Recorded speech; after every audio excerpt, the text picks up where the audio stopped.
This challenge you're seeing right here is not just your ordinary browser challenge. Rather, it's a challenge that's part of a qualifying round for a BTD6 tournament coming up. You heard that right. A bunch of players in the BTD6 community have come together to organize probably the biggest BTD6 tournament yet. To find out who is the best BT6 player, this tournament is going to consist of challenges ranging from bosses, races, spending the least cash, spending the least tiers, and potentially even more. Now, before I jump to the challenge, let's explain the rules of the tournament. So first off, that challenge isn't part of the real tournament. It's part of the qualifying round where we have 2 weeks to submit our best solution to that challenge, and the 256 best solutions will move on into the tournament bracket. And this tournament is a double elim bracket. Basically face off against one person for each round, and you have 2 chances before you're completely out of the tournament. Put it simply. And now onto the challenge rules itself for the qualifying round. So this challenge is logged chimps using only tier 4 monkeys and below with no hero, and the goal is to spend as little as possible to beat chimps. So the seeding for the tournament is based on how well you do in the qualifying round, so you best believe we're going to try our best here to get as low as possible, especially with 2 weeks to submit a score. On top of that, usually higher seed means in the first few rounds you play against weaker opponents. So that's a pretty big deal, and now let me walk you through my thought process behind getting to the lowest score possible. So first off, here's a very scuffed run that I did on day 1. As you can see, my first strategy is one involving embrittlement plus tax shooters. Reason being, well, first off, you're obviously not allowed to cheat or have someone give you strategies, but looking at past resources is a likely fair game. So what I did is I went to this BT6 index page. Basically, it's a place where you find submissions of challenges like 2TC, 2 million pops challenges, and, well, very conveniently, least cash challenges, which is exactly what the qualifying round is. So I went ahead and took a look at a couple of the strategies on some maps here, and it looks like a lot of them do involve embrittlement plus tax shooter. Now, the thing is, they did use Geraldo, so that's obviously not allowed in this challenge because it's hero-less, which means the strategy is going to be a lot worse, which is why I went for way more tax shooters than, well, those runs did. And again, it is day 1, so the run is going to be heavily unoptimized, and yeah, let me just say it was pretty awful. Even with 4 overdrives and embrittlement and a bunch of support, we can't beat 95 with this setup. I think after testing a billion things, I gave up and did a new run with this time 5 overdrives. But even that wasn't enough, so I had to resort to doing a freaking spike ball out buff in the back. That puts the score now above 60,000, which frankly, if I had to guess right now, would be enough to qualify for the tournament, but definitely far from the best I can do, I think. Anyways, the strategy ran into even more problems around 100, so I had to spend even more money, up to 65,000, and even have to drop a 000 ice in the back. Again, I was just using these first days as a general test to see what would work. So if I optimize the strategy, I could probably get sub 60k, but seems like you can't push it much lower than that. So back to the drawing board. After an hour or 2 of testing, I can pawn this strategy next. So get this, the main DPS tower is Tech Terror, which sounds like a very expensive tower in and of itself, but the thing is, that tower can almost solo chimps on its own. Basically, I went back to the index, and I looked at 2 towers chimps combos that involved a tier 4. And when searching, I came upon 18 hits of a Tech Terror completion, and some of them were very cheap completions too. One of them even being a Tech Terror plus a reactor, of all things. So you might be thinking right now, why don't I just copy that run? And voila, that's my submission. Well, the thing is, apparently, this completion here involved a bug, which no longer exists, so that combo is no longer possible. So instead I had to be a little bit more creative and use my own brain.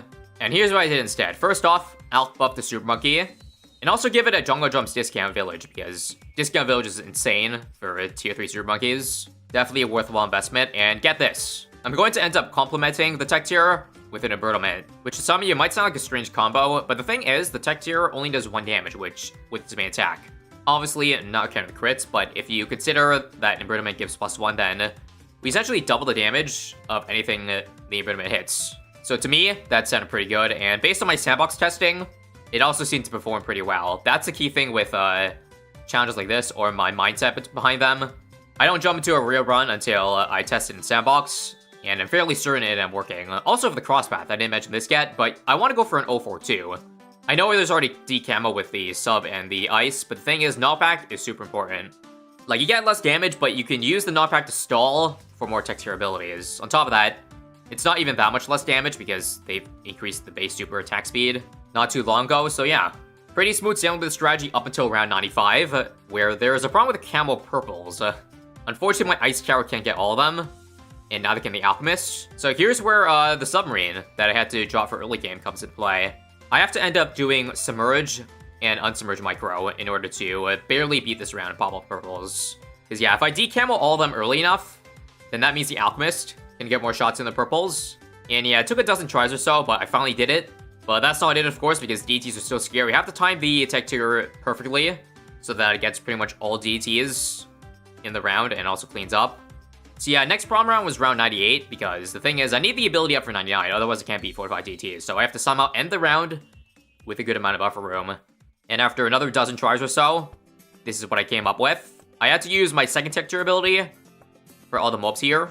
Enough to clean up the remaining mobs, and also enough that I can beat the remaining BFBs on the top right corner without using another ability again. And just like that, I can finish round 98 with about a quarter cooldown left, which is also enough now to wait for the cooldown and get all the DTs on 99. But that's not all, because round 100 is also pretty tricky. The thing is, like, these towers combined also barely have enough bad damage in it. So even after spamming the tech tier ability, the bad pops are very late, and we die to the DT insides. And if not DT insides, then it beat the ZMGs. So what I had to do to beat this round was, well, time the tech tier ability such that it also damages DTs underneath the bad so that we can actually beat them. And much to my delight, the tech tier ability was fast enough that I could still get a second tech tier up for the ZMG insides. If the ability came up like any second or two later, then they probably turn to mobs and we don't beat them. But we clutch it, and yep, this score absolutely blows my last score out of the water, 49.3k. So again, a very solid run, but with 2 weeks, there's plenty of time to optimize. So I went back in a sandbox, and now I'm looking for a way to cut costs with this current defense here. So the first thing I think that has to go is the Monkey Sub. Because these two towers already have camo, if there's a way to beat early game cheaper than this, then this is not necessary. The only thing this was useful for was 95. So what if I just get a tower that beats round 24 camos, early game camos, and also barely has enough pump power for round 95. So the tower I was looking at, or that I stumbled upon, was the Ninja. So starting off with the 201 Ninja, this already saves me a couple $100. And verdict is, it seems pretty good. I also tried a 101 Ninja, but it seems like there's not enough peer, sadly, and we end up leaking some purples. So the Ninja already is a good start, but what if I told you I could also try to cut the Alchemist? Which might be crazy, because Super Monkeys plus Alchemist are a good combo. But the thing is, I only really need the damage for round 100, so if it could be the other rounds, then that would be huge, because that's like minus $2,000 right there. So essentially we use tech tier 5 times this round. 1 here, 2 here, third one here, and 4 here. So the same thing applies from last time. Try to use the tech tier ability to get DT's damage at least, so that was off a little bit. How about a little bit later, like now, for example? There we go. That got all DTs, but can we clean up the ZMGs? Seems like the answer is sadly no, because the ZMGs are too far forward, unfortunately. I spent a long time figuring out what the next best option was, and finally, I think I might have cracked the code, which is swapping the tech tier and the redundant placement, because the thing is, tech tier in this spot means it does less damage to ZMGs when they're on the last bend. So that means I get my 5th tech tier ability up before the ZMGs can pop, hypothetically at least. But let's see how it works in reality. So, ability now. And that seems pretty good. Look, it's going to stop attacking for a brief moment, which might just be enough time for us to get it up. So close. How about one more time here? There we go. We have now proven this strategy works for round 100, but how about round 95? Because I swapped the tech tier in the improvement round, which means the tech tier ability now cannot reach the very right side of the screen. And oh no, look at this. The ice tower not being able to hit the left side means I now leak a bunch of purples, which is, bad news bears. Okay, trying this again with a slightly different ice spot, a bit more to the left, and it looks like it works now. However, the placement is incredibly tight, and the thing is, I have to drop my ice tower first before the, Super Monkey. Okay, let's forget about that for now. So how about this part here? Ability? Okay, that seems to work for the left side just fine. I stand corrected, so the prom rounds have now been hypothetically beaten. And if I now do a hypothetical build order of this strategy, where I'd probably go for a 201 first, and then a discount village, and then lastly go for jungle drums, then wow. Look at that money save, $3,200 from our 49k run. Of course, we have to play it out still to see if it actually works for every round. So here we go, I guess. 101 Ninja to start. I'm actually going to also skip 201 for now, in the event that I could possibly save up for a discount village before then, because you see, 101 Ninja is honestly pretty cracked. At least when you give it enough room to breathe, and you see, yeah, if it meets round 15. What round does this die to? And how about 18? So far so good. Wow, this is huge. 2.5k with a 101 Ninja. Unfortunately, I think the Devil Magic has run out, or has it? This is incredibly close to working. Wow, one balloon off. But if I can already get my 002 village right now, then we're set. 177 left over. Oh, crap. So close. Ah, blue balloon off. This right here, friends, is the definition of pain and suffering. This run seems okay. Yeah, we only have 2 Regal greens here. Nice. Back on strong. And now there's only greens left on the last bend. And there we go, guys. Mission successful. Let's go for the 201 now. And if I had to guess, this 201 can probably make it up to round 26. Probably needs help for round 27, if I had to guess. Actually, I stand corrected. This thing can actually solo 27. But I can't go for Super Monkey right now. I still have to go for Ice Tower instead. So I just gotta keep a mental note again of giving enough space for the Super Monkey. So I'll just randomly do here. And we do a 2-1-0. And in this spot, it does get all the LEDs, right? Perfect. We got a Super Monkey spot, boys. Yep. Just barely enough pixels to fit it in. And now we're pretty much in business until round 95. So, Jungle Drum's next. And 042. And here we go. Time to see now if the sandbox test will play out the same way here. So, so far so good. A couple purples here. That's the problem with a ninja in the left spot. This run though, hang on. We only have a couple purples left. One left. We did it. We did it. I think the key is now waiting for an opening on the right side to use the ability.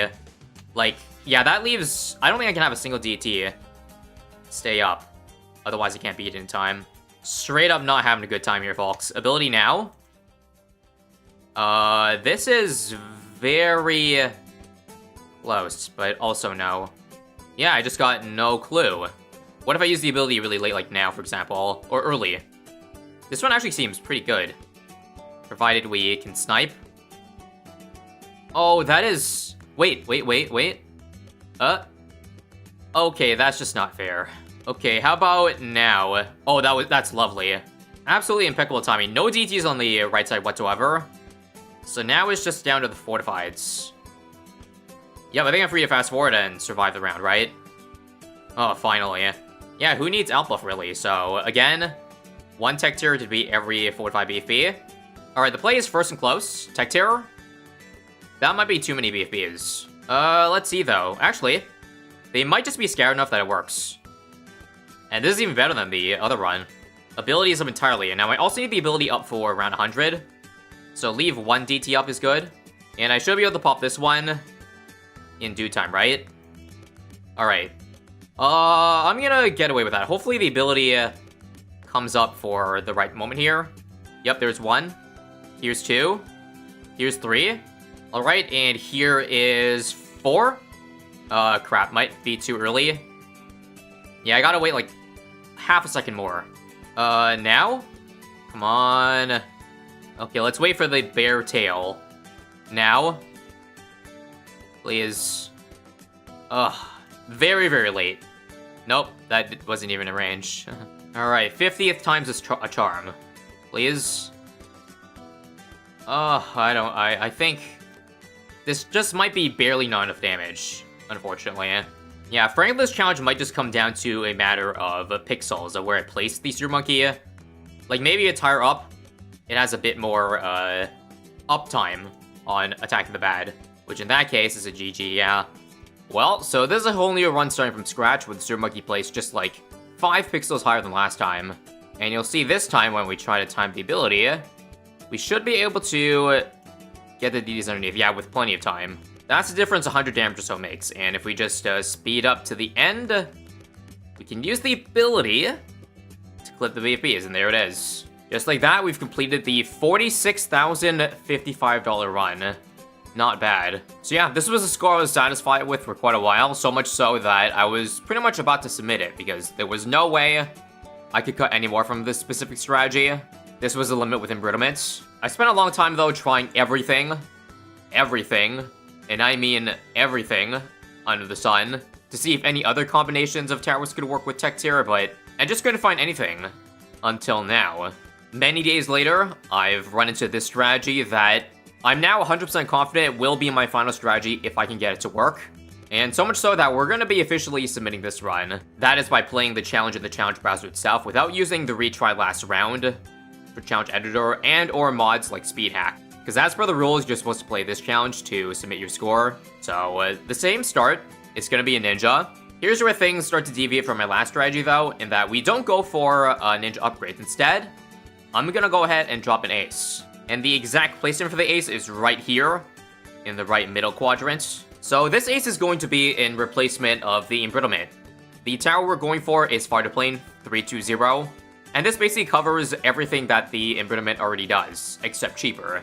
Because again, there are only 2 problem rounds, I need enough bad damage to run 100, and I need to beat the count purples on 95. And that's what the Fighter Plane does. Global range with the Fighter Plane missiles. It also shoots a volley of 12 darts with count protection so that they can pop enough purples on 95. And this ninja here is helpful for the early game as well as helping, well, pop a couple purples on 95. So if this works, then we will have set a score several thousand lower than the embrittlement run, which was, well, already cheap in itself. But the thing is, with this strategy, it's actually not just 95 and 100 that are problem rounds. You'll see in a little bit. But first off, the next point of business is to go for a double discount. And these problem rounds are, well, lead rounds, because as you can see from all the towers that I have on the screen, only the pineapples can pop leads. And I don't have any lead popping until Tech Terror, which I can only afford in the mid-50s, which means there's a couple rounds that have fortified leads that are going to be a huge pain in the butt. So what I had to do for these rounds here was I actually had to learn a couple of ace marker patterns to keep the ace as left as possible, at least to start for the lead tier. So at this point, change to figure 8, change back to circle, change back to figure infinite right now, and then back to figure 8, and then back to circle. And then we've already popped 1 of the 3, and now I gotta keep it, to the top right as possible. I messed that one up, but luckily, I think we're fine. And there's just 1 more lead. I should be able to get it over here. Come on. There we go. Not too shabby, but again, I had to practice for that, so it's not as easy as it looks. Unfortunately, round 45 will just practice around 50, which has even more fortified leads, as you see here. So here we go again. Do the same pattern. So circle, back to figure infinite now, back to figure 8, and back to circle, and back to infinite now, so we can snipe the things here. And we only have 3 leads left to deal with. This is not too much to deal with, I don't think. Come on. 1 more lead. Surely the last lead cannot be the hardest. It turns out it might be. Come on, come on, come on. Oh, thank goodness. And now with around 55 tech tier, I can relax for the next 40 rounds or so. And this is going to be our final score, if we set it. 43.7k. So hello again, round 95. I'm not 100% sure if Ace Micro is 100% needed to beat this round, but it sure doesn't hurt to do. So again, we'll just keep it to the left side at almost all times, and the ninja can just basically clean up any purple that we miss. Like that, for example. And just a little bit more micro to follow the purples here, and I think we're good, right? There's like 2 purples. Nope. Wait. Oh, no, we got it. Yeah, I lied. You definitely need a micro to beat the purples on 95. So now for the ability timing. That was lovely. Come on. It feels like there's too many cerams from the F-mobs here. I'm about running out of patience here. This ability was a pretty good one. Yeah, please have this to be the run. It looks good. There's only like 2 small clumps of mobs left. I'll even do some micro there. First close also. Good. And okay, I think we finally beat 95. Alright, that took nearly a dozen tries or so. Definitely felt like one of those rounds that was harder in reality than it was in Sandbox. And again, hopefully I left not too many BFBs alive. To me, this seems very manageable. And the ability, that's good enough for 99, I think. Okay, not gonna lie, I definitely misplayed 98 because I usually beat this round with the ability up for 99 so that I don't have this problem.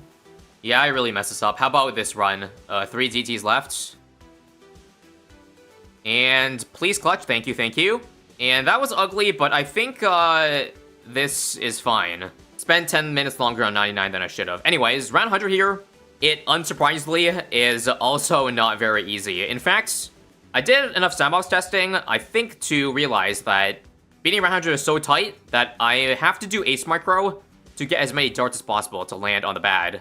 Yeah, that's what I mean, folks, when I mean it's really, really tight. So, again, we do the same left pattern. Now that the bad is going to the bottom, though, we'll do some figure 8 action. Back to infinite, and over here is where we will do the circle pattern to go for a top right bad damage. Taking it slow here so I can be sure I get this on the first try, and first try only. So again, wait for the absolute tail end of the bad. Now. And there should be enough damage. Oh, so close. Missed about 20 damage that time, I think. Okay, I took my foot off the pedal a little bit last run, so this time we're just going to keep on microing the ace until the absolute last minute here. So here we go. Now. This looks better than last time. Yeah, beautiful. And now all that's left to do is wait. In fact, we should try to get less damage on these EMGs so that they don't pop. So I'll try to micro the ace away this time. Just doing every little thing possible again to make sure that this doesn't pop.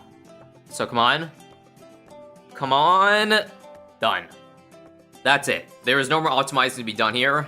This is the run I'm going to submit. And now all that's left to wait and see is what seed we end up placing relative to all the other submissions in this challenge. So fast forward, it is now past May 26th. The submissions have closed and the results have been posted. And here's what we have. So the first place score ended up getting a cost of 41.3k, which was only 2,500 off of my score, so not too shabby. And in terms of the full rankings, it looks like my score placed 9th place out of a total of 382 submissions. So yeah, that's alright, I guess. And for those curious what those first place scores did differently than me, well, it looks like first place used some sort of crazy tech. That involved Monkey Pirate plus Alp Buff plus Embrittlement plus Spike Balls, which is insane to me that can beat Chimps mode. Very impressive. The other submissions, second and third, were pretty much the same tech as me as in the tech tier, except Monkey Pirates or Cannon Ship instead of Fighter Plane ended up being about $1,000 cheaper and actually worked. Pretty interesting result. So with that out of the way, the tournament now begins. And if you guys want to see me playing it and attempt these tournament challenges, then stay tuned. And hopefully you guys enjoy watching it too as much as I enjoy playing it, because sometimes it's fun to compete and try hard a little bit to see how far we can push this game to the limits. So yeah, stick around for round 1 coming very soon. This challenge you're seeing here is part of a tournament. A massive 256 player tournament to see who is the best well-rounded BTD6 player. For those who missed it, do make sure to check out the first video on this tournament where I tried out the qualifying round.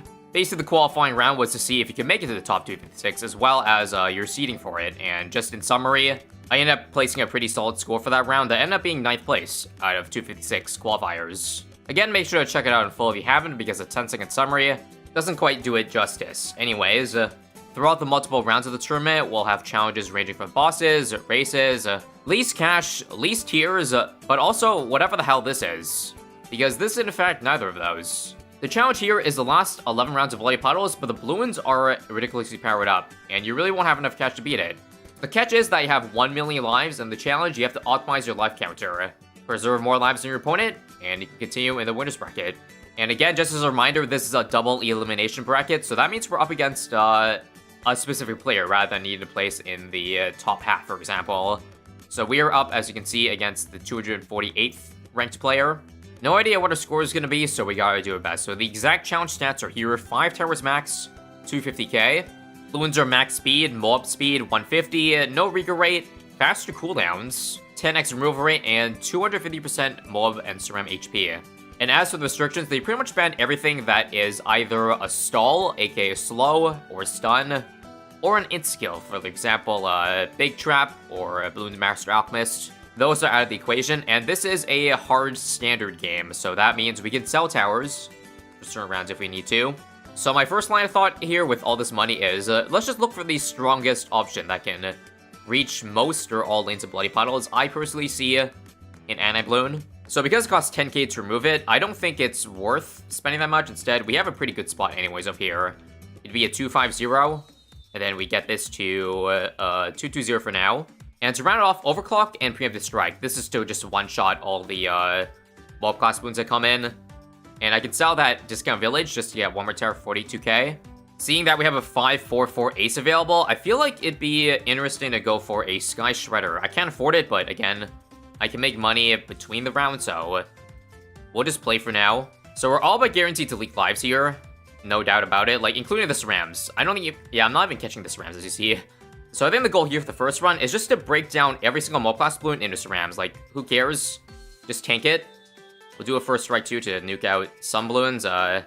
Probably anti-balloon here, too. Yep. Yeah, you see, mostly it's just Cerams leaking. Nothing we can do about the left side of 93 here, so we just unfortunately have to let that leak. The ability is pretty big, though, so just get a good chunk of it. But yeah, this is quite the weird challenge, because there's not really any resources you can use to, like, get an idea of what you want to do here. It's just kind of winging it and seeing, I don't know, what's the best DPS option that can still clean up a lot. So we'll get Center Path 2, just so we can move the ace to a better spot if we need to. We want to take a look at the damage. 1 million and only 100k on the Sky Shredder. I know I got it late, but it still feels like maybe the Sky Shredder would be the one to go if I were to optimize this a little bit more. Because yeah, I'm not sure what the use of it is. Also, we're going to try to first strike. Oh crap, that FZMG didn't pop. Well, that's a disaster already. Again, usually the first runs, it's going to be heavily unoptimized, so I don't really care too much about how much we end up leaking here. But yeah, obviously not ideal, so use anti-balloon here, and for this bad here, again, we can buy or sell, so I think what I'm going to do is, after I use Grand Strike here, I'm gonna get back another one, and also go for a Mob Elim. So my goal here is just going to be to at least pop the bad layer, okay? Like that. Actually, I don't even think it popped, but yeah, that's pretty bad. 730k. That means, though, we can easily improve. My next step here is going to look wildly different. So I skipped on the preemptive instead. Let me try Shattering Shells instead. Here's the reason. If we can defortify all the stuff, the thing is, like, right now we're leaking to, what do you call it? Well, I'd say we're losing a lot of lives from the fortified mobs popping to fortified Cerams, and thus them leaking. So what if we had a Shattering Shells to just have the RBE of it, and that, I think, I would say save a lot of lives. On top of that, we're going to try to build a ground zero mid-round. Yeah, even if we get any Ceram we get, is money. As you can see, it shoots too slow to get everything defortified. But I'm going to try my best here and just do some back and forth micro. You never know, I know the RB of mobs is very low, but it could add up over time. I think we should also try to use the end of 94 as a benchmark. So I lost about 65,000 lives. Just, you know, something to keep mental of. And again, keep on microwing back and forth so we get as many defortified as possible. There's also fortifieds. Yeah, there's pretty much fortifieds every single round after 95, up to around 100. All right, we got ground 0-2, so that would help out in the meanwhile if we have a, you know, anti-balloon off cooldown. So let's see. I think I'd use it. I'll try using it now. That didn't do any damage at all. The thing is, though, I don't really feel ground 0 make too big of a difference, because the thing is, it does like 700 damage compared to the however much damage anti-balloon does, like 5,000 or more. Yeah, it's pretty negligible. And I think one problem with this round is without a first strike, I don't think I'm gonna be able to pop this. Yeah, that could have saved a lot of lives if I could defortify it, but oh well. Here's where Shattering Shell shines, though. All right, 98. I think we'll use an anti-balloon. Yep, everything's in range now. Let's get it. And I think I can tell yeah, it's definitely doing better, right? It's not just me. Yeah, 830k. So now we just gotta, you know, do the first strike, preemptive, and Elim combo. All right, so I'm doing flavor traits to just save a little bit of money whenever possible. And here we go. Let me just tank all those 2 ZMGs, and there it is. Well, just like that, we finished above 800k. Am I satisfied with just above 800k, though? Probably not. In fact, I probably could just, like, beat the 2 ZMGs on around 100 if I tried hard enough. So, just like that, we can probably finish with 830k.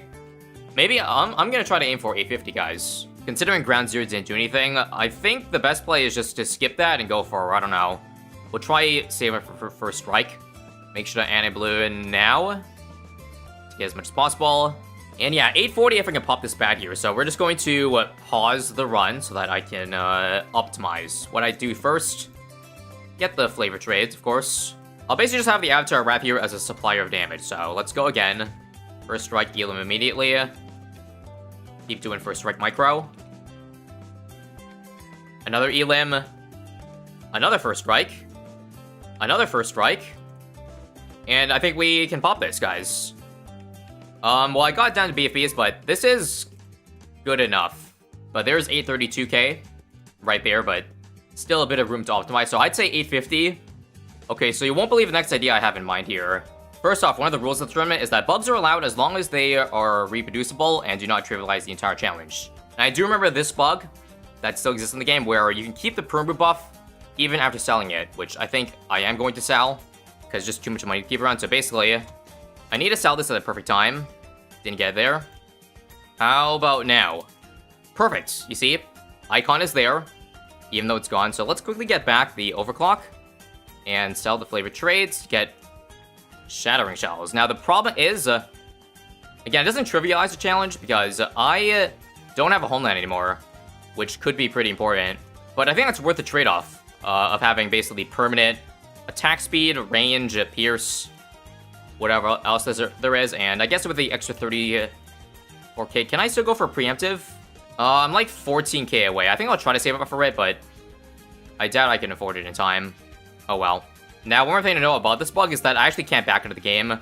Otherwise, I'd lose the buff entirely, for those who don't know. So this is going to be a black border run up to round 99, which means I got to, well, deal with 97 first try. You guys remember that round? Yeah, it was pretty brutal, no other way to put it. So let's anti-blue now. Decently timed, and first strike the insides. Yeah, we're already doing better. Only 51k lives lost in the first 5 rounds here. And don't load now, but I think the preemptive strike is affordable. I don't think I'll get it though, because again, I just want to be able to beat 97. So we just gotta take the hit this round. That involves, again, first striking immediately, and then just buying or selling for one more. That should hopefully give us enough damage to clean up. Let me, hang on.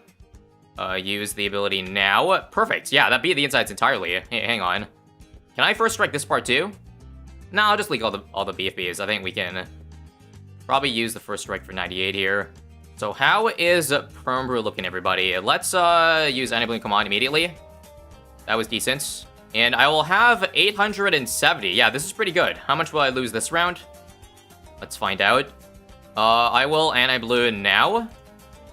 Clear out some FTTs. Yeah, this is amazing. 862 if I can beat the entirety of the bad. I think we're just gonna go for pure raw damage ability. So we'll do 3 first strikes. And the following. This, and this. Get some really fast damage in. And another set of 3. So 1, 2, and 3. Gets down to ZMGs. And let's see. So 1, 2. Oh, that's so close. I can do better than that. Okay, let's try the following here. First strike. Okay, 1 left. I'll use an Elim ability, I think, to get this a bit more damage, and then, come on. Beautiful. No lives lost around 100. Again, with even more optimization, we could go higher, but I think I'm gonna submit 862. JK, I lied. I ended up submitting 898k after just a couple more runs. However, there was just a slight little problem this run, in that if you see the end screen, I actually finished on this with my early access account, because that's when it overlapped with the tournaments. And, you know, there was no way to go back to my main account without getting out of the build, so understandably, they didn't count the score, 898, just in case some things change with balance changes in 37.0, but luckily, none of that mattered because we still advanced. Here are the results of round 1. As you can see, my opponent only got 627k lives remaining. So even with our old score, we were completely safe. In terms of the top scores overall for this tournament, first place ended up getting 978,000 lives lost. Pretty crazy optimization right there. They actually end up using quite a lot of silver towers, shattering shells, anti-bloon, hell, even Permbrew with no bug. But yeah, apparently Permbrew Elite Defender is cracked. I was kind of thinking about Elite Defender, but I honestly thought even with 4 attack speed on at all times, I didn't think it was strong enough, but good to know I've been proven wrong. Anyways, that concludes round 1, and now we start round 2 against our next opponent, Goodest Goat. Now, despite him being seeded 137th, I checked the round 1 scores, and it turns out that his score was actually good for 5th place out of 256 players. So I don't know if he just sandbagged the qualifier round or what, but that's pretty unlucky for me to be playing the person with the 5th best score in the previous round. Yeah, it's gonna be a tough round 2, alright. Speaking of which, here are the details of the round 2 tournament that we have here on the map balance. So, This challenge is not like the others. In this challenge, you have to strike the perfect balance. Get the most balanced spread of pops across all your towers to win the round. And using more towers increases the maximum number of points that you can earn. So what is the challenge we're playing on exactly? Well, it's an ABR game.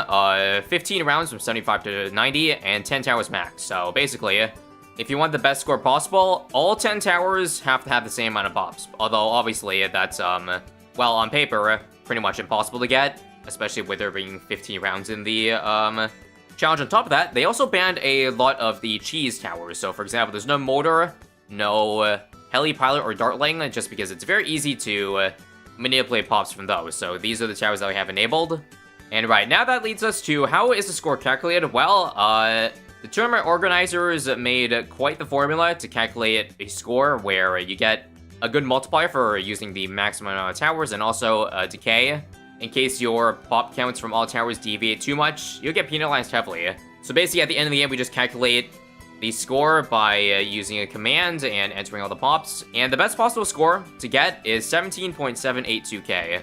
So this being a challenge type that no one expected, and probably no one has even attempted before, yeah, you pretty much have to think out of the box in terms of how to tackle this one. And before I continue talking about this strategy, one thing I need to mention here that rubs even more salt into the wound is that not only do I have to play again against the 5th highest scored player in the previous round, there's also this thing, I don't know if you guys have heard of, that's called Outside, and real life, because again, the tournament only lasts for 2 days each round, and it was just my luck that these 2 days of the tournament ended up coinciding with the 2 days that I was the busiest, and pretty much had no time to, well, sit down and play, minus maybe an hour or two each day at ass o'clock PM.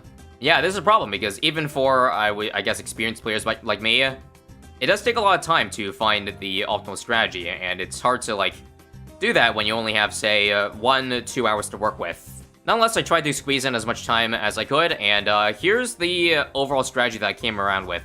We calculate how many pops there are total in the entire challenge, and I came up with 811,000, so that means if I were to use 10 towers, I needed to try to get all of them to around 81,000 as close as possible. And with that, the next step I had in mind was just to simply find as many towers as possible that did similar amounts of damage. So, as you can see on the field, this is my rough idea of what towers feel like they have similar strengths. And from there, it's pretty much just trial and error. This is like my 3rd, 4th attempt. I'll jump into more details once I do the live run, but all these towers on the field do quite a similar amount of damage, except for the Ultra Juggernaut, which I dropped not at the start of the game, but, you know, in the middle of the game so that it doesn't steal all pops. We buy at the right time such that it matches the pops of the other towers. On top of that, I made sure to get towers with abilities too. Not all of them, but towers with abilities are easier because you can, well, manipulate the amount of pops they get just by not using their ability. So First Strike was a very obvious choice. Turbocharge was not as easy to use as First Strike, but still, I thought it was pretty decent. Sada, even though she's only level 1 on the first round, she ends up getting a high enough level that she can actually equalize the pops to the other towers by round 90, so that's cool. But yeah, let me just say for this run, we ended up with this amount of pops on the towers. You see, I'm just going over all the pop. Unfortunately, this score is pretty bad. It only gets me 6,000 out of a possible 17,000, so no good. On to the next attempt, where I did some more optimizations. Basically, another way to easily manipulate pops is simply by not buying certain upgrades on towers. Like, for example, I believe for the Necromancer and the Cluster Bomb, I did not crossbow them fully because in the earlier rounds that I tested, those towers seem to get way more pops compared to the Jungle's Bounty, Sticky Bomb, etc. So on top of buying them later, I decided to not fully crossbow them so they wouldn't, you know, get as much damage. So basically skipping Wall of Fire, skipping Heavy Bombs. On top of that, one bonus thing too is for towers that slowly lag behind, I will say, for example, that the Jungle's Bounty kind of struggled in terms of getting pops. I had enough money to upgrade to a tier 5 of that version by the end of the game. So what I could do is I could beef up the Druid pop count even more by buying Through the Forest, and I do that exactly for the end of round 90 here. Just because I noticed that at 70,000, yeah, that was the lowest out of all the towers I had so far. Although, frankly, I still got it, I think, a little bit too late, because that only ended up getting about 74,000 pops. Overall, my highest tower pop count was 91,000 on the first strike, which I completely messed up. That's an easy fix, of course. But yeah, way better run this time. And I crunched the numbers, and this was a score of 10,000. Very, very good. Unfortunately, again, because I am against the literal goodest goat, that's probably not good enough. So that leads me to right now, where I am going to try to see how close I can get. Even if we don't end up advancing, I still want to get a score that I want to be proud of at the end. So from the top, these are the 6 towers that get the least amount of pops compared to the other 4, so I start with them first. By the way, this 050 sniper is a, well, not crosspath one because it does too much damage otherwise. It's also a very important upgrade to have too because it makes money, and the money does matter because these rounds are in pushover. You can't just, like, get too many similar towers and have all of them in synergy not be ABR here. I do need to get something with some oomph, so that's what I'm going to be trying. This money, again, also allows me to go for the tier 5s. Yeah, see what I mean here? 77, for example, a lot of fortified BFBs that I'm almost dying to, which is why I'm going to finally upgrade to the recursive cluster. Again, keep it at 104 because it is too much damage. Same with the 004. And yeah, here's a pop count check going into round 80. 28,000, that's way too much on the elite sniper. 29,000 also on the jungler's bounty. 23, 24, 12, 13, and I'm not going to first strike the BFP here just because it's a little bit too early. Sada is really far behind at only 11,000, so we gotta make sure to use, you know, more leaping swords. I think I will first strike this though, but I gotta watch out because the ballistic missile does that damage, so you want to stop first striking before it even gets to 81k. Now, round 81 is where it gets even tougher. I think for this part here, I'm just gonna first strike. This gets 17,000 pops, but is much needed because I think I died to these balloons otherwise, right? Yeah, I got turbocharge up again. I think after this round, I will... Yeah, I think it's probably worth it to go for a 204. So I ended up dying by accident, so this is a new run, by the way. I'm just gonna first strike one of the FBFBs. This time it doesn't have as many pops, so I'm free to use it. I feel like this time my pops are a lot more unbalanced. Like, the elite sniper here is for some reason doing way too much. Don't know what I can do about that, but I think I can actually also drop the Juggernaut 400 just to help it a little bit, because yeah, we're barely surviving 82 here. That's why I'm dying all the time. I feel like this run's not going to be it, though, because there's nothing I can really do to get the elite sniper to do less pops. It might just end up being the tower that takes my score anyways. I'm going to get Wallfire now because this wizard is lacking behind severely. Okay, and I think here is where we can start to get Ultra Juggernaut. So only 500, it does so much damage. It's that good that we cannot let it do too much. Because you see, in just one brown here, it already has gotten up to 17,000. In fact, this might have been a little bit too early, but whatever. There's a certain level of skill for this, but sometimes it does come down to a wee bit of RNG. Also, first strike got to 79k. This will probably get a little bit over 81, but that's fine. It's close enough that I won't worry about it too much. Permacharge is a little bit lacking, because it's even almost behind the pod at this point. Recursive, I probably got it too early, to be honest. Maybe I should crosspath my U-Jug. Yeah, I'll do 510. 37k is actually quite low. Jungle's Bounty, yeah, I definitely need to get a Spirit of the Forest by the end of the game here. Just like last time, 71 and 72. Okay, so both of these are fairly equal. Yeah, I think I'll end up going for 520 here. I need more damage. We'll just use this too, by the way. Sada is, I think we'll stop using ability. 77, I think, is the perfect amount. And yeah, this is really bad. 63k on the U-Jug, 64k on the Spirit of the Forest. And Sada, I definitely got her way too, or used too many abilities, so that's a little bit unfortunate. Our highest tower is 87 over 61, and our lowest tower is 74.7, so yeah, good, but I don't think this is too much of an improvement. So as you can see, I ran the score command, and we only got a 1,000 score improvement from last time. Not good. Once again, the culprits are pretty similar, so I think the play is simply buy this a little bit earlier, buy 204 recursive a little bit later, use more turbocharge abilities, and control Sada and first strike better, because those are easier to do. Okay, new run just dropped, and we have way too many towers that just don't have enough damage. That I don't know. I can't buy tier 5s on all of these guys, you know? My lowest tower is Permacharge and Sphere of the Forest, so I'll just go ahead and do that. I mean, this time our highest and lowest is within 10k, so hey, we got a new high score at least, 12.669. Again, though, I keep on overshooting Sada and first strike, so I gotta get better with that. Alright, this is getting annoying. So this time the bomb is the lowest at 73,000. Actually, the first strike is also really low. Sada, again, is ruining everything. I think what I gotta do here, okay, first strike is going back up. Let me first strike the inside. 77, that's perfect. Yeah, I think this is the best one so far. What is my lowest? Pretty much the first strike at 77. Okay, so I will crosspath just to make it a little bit stronger. And just, I'm taking it, no matter what happens. 77.6. No way. I was avoiding using abilities because I didn't want pop solo towers, but come on, man. Okay, 13.2, and not that much better, but that would have been my best score yet. So, unlucky. Okay, towers to look out for. U-Jug is getting up there. I don't know if it should fully cross-path yet, because it's getting, yeah, 71. I think we can leave it on cross-path or nah. Yeah, on cross-path, Okay, this is good. This is good. What is getting too many pops? Sada again? Okay. I really gotta start punishing Sada for this. But yeah, I'm looking around. The lowest is 77k on the Spear of the Forest. So I think this is good. We just buy Spear of the Forest to the end. To the end game, and then first strike maybe a DT or so. So I'll do this. And then I'll do this. And okay. Sada, I know it's pretty high, 85, but all the other ones seem pretty consistent. So 80.1, 83, 79, 82, 79, 80, 81, 85, 80, and 78. Yep, that is my best score so far, folks. 14.772. I'm running out of time here, so just 1 or 2 more runs, but otherwise, yeah, it's pretty close to my desired goal.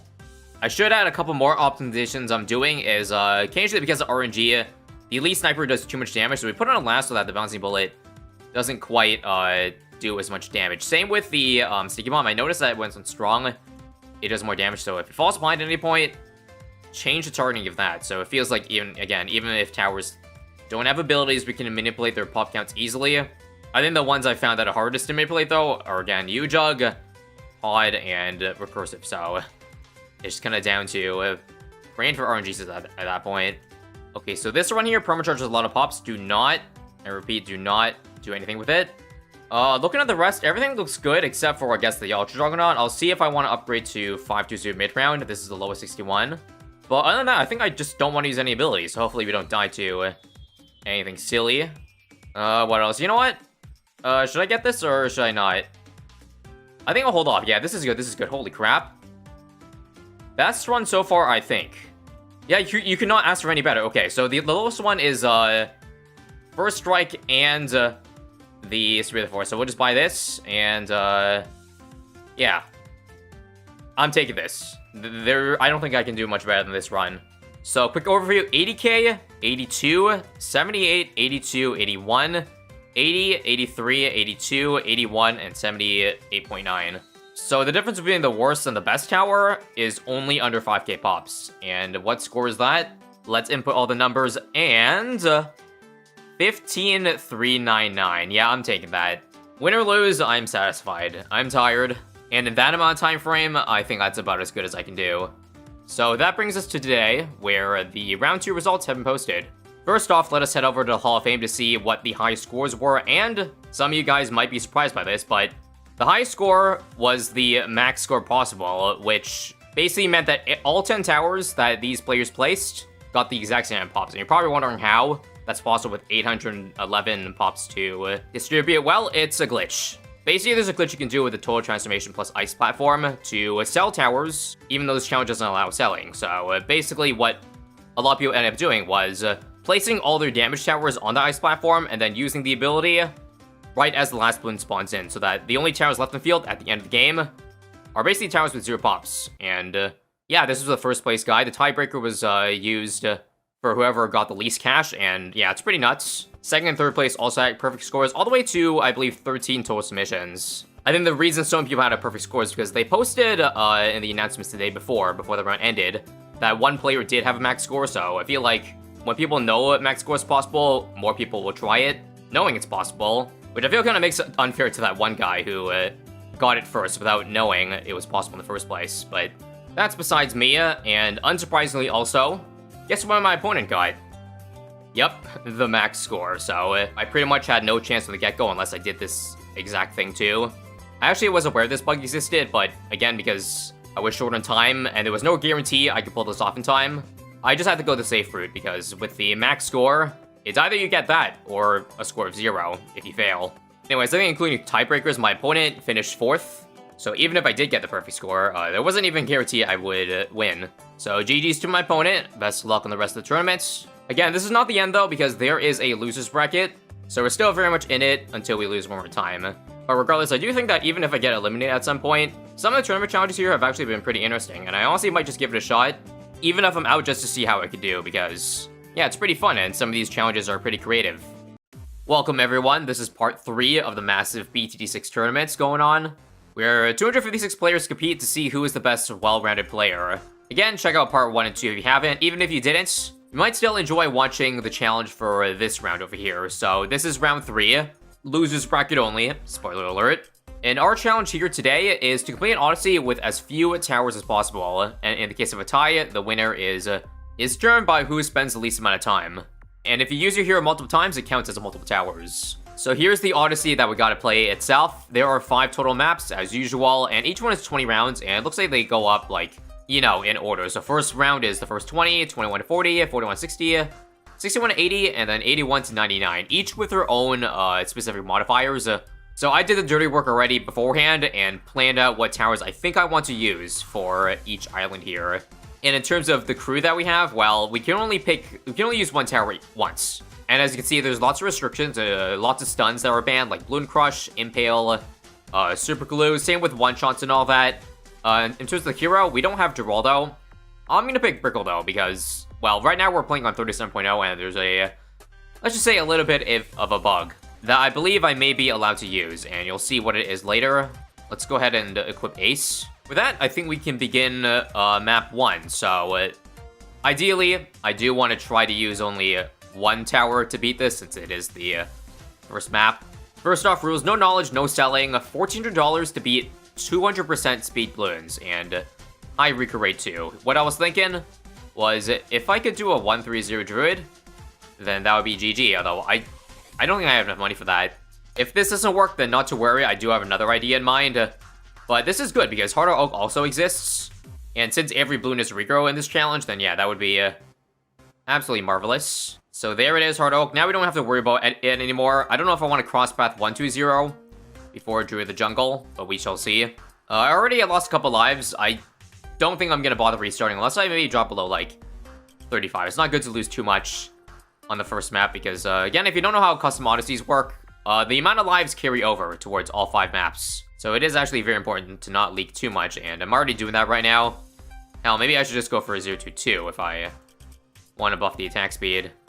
Okay, unfortunately, I don't think this works, guys. I'm already leaking too many lives, and half cash, I don't think I can afford this. So let me restart and think of something else real quick. I don't know about this, but let's try sub. This can build pretty easily into a decent option. 0-1-1 into maybe 0-1-2 if I can afford it, but yeah, it's already not good that I'm kind of leaking round 5 there.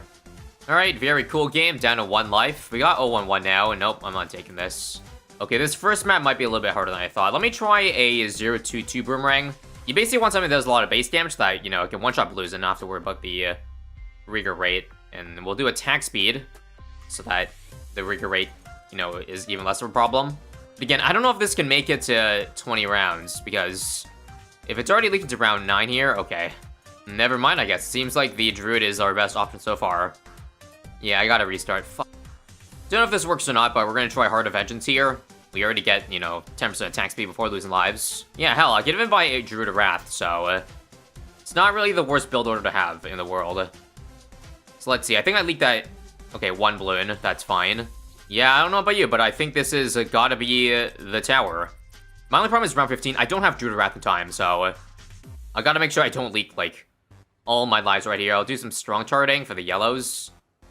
I think that's most important. I'll just let some of the blues leak for some attack speed too while I'm already here. Down to 35, 30, 27, I'm taking that. Oh, I lied about leaking. We're down to 17 now. I'm still gonna take it because I feel like I don't really need the lives for the other Odysseys because, you know, they are later round, so if I lose lives those games, I'm probably gonna lose all of them, but yeah. Don't mind the tiers, it's just there for verification purposes. I will take 2-3 Druid as the map 1 strategy. Now, I think for map 2 here on balance, let's take a look at the rules. Each difficulty, 1000% mob HP, yeah, Jesus. But that's really the only problem around, so we gotta think of a tower that can, like, infinitely stall a Moab, and here's what I had in mind. That also beats, like, you know, 21 to 39. How about that Beast Handler? I don't make enough money. We make enough money to go for the Giant Condor, which infinitely stalls a Moab. It might take a while to beat the round, but it will work, trust me. But yeah, look good so far. I think this just straight up works, because Adasaurus can beat Leads, this beats Camos, and Balance is just a great loop that the Adasaurus, well, basically maximizes its pierce.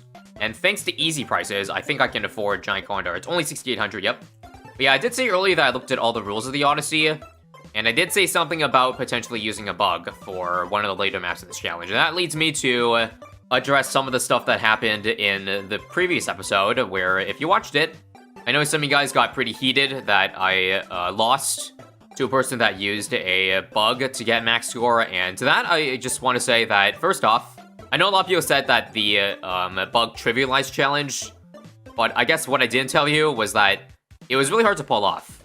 Obviously, 13 people did get that, so it wasn't like the hardest thing in the world to pull off, but also it wasn't just a free win that any noob could do. I'm pretty sure, again, that my opponent was already really good, so even if without the bug, I'm pretty sure they would have won. Yeah, all in all, again, I'm not too mad about it. So please don't get too mad for me.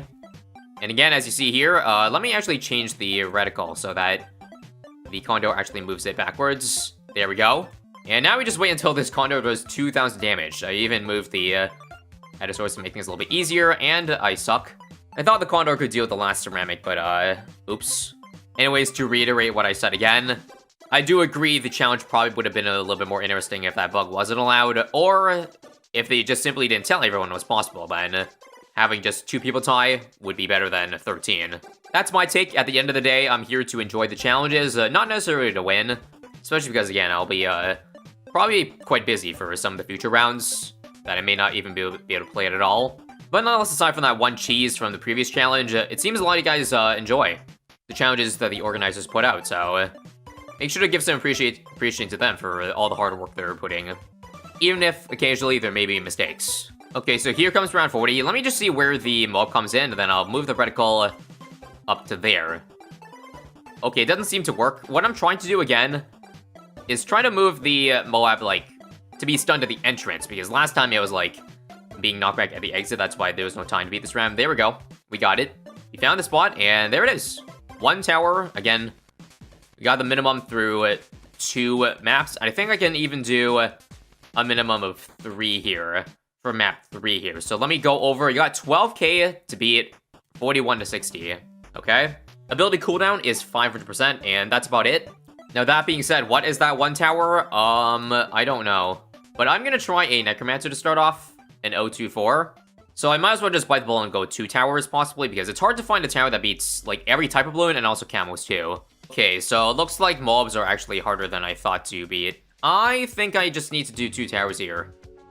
Yeah, we died to, like, the first mob that comes in. Whoops. Now, in an effort to save some of my other towers, I'm gonna drop my hero. This counts the exact same as dropping another tower. But the thing is, I can reuse the hero again. It would just count as, well, again, another tower. Maybe this is a bad idea, though, because the ability cooldown is 5%, so I really only get the Brickle Megamind. We'll see what we can do. We'll use the ability accordingly. Okay, so round 50 should be a lot easier here, but I think the problem is that I can't spawn the zombies in the right spot. Like, for example, I'm gonna leak all this. Now, how do I clean up the balloons here? I don't think I can. Alright, let's try the following then. Brickle, let's change the zombies over here so that they can catch the, yeah, the balloons there. There we go. If we have the microphone on round 50, I'm not excited for future rounds, but oh well. We shall try our best, so come on. Please eat up the insides. Uh-oh. Zombies? Okay, I don't think this works. It's too unreliable. Leads are an issue with this next tower, but let me just try Sniper, 024, and Brickle. Just hoping that the sea mines can beat all fortified leads. This tower is also way worse than I remember. Come on, are we dead to... Okay, we can't be around 49, yikes.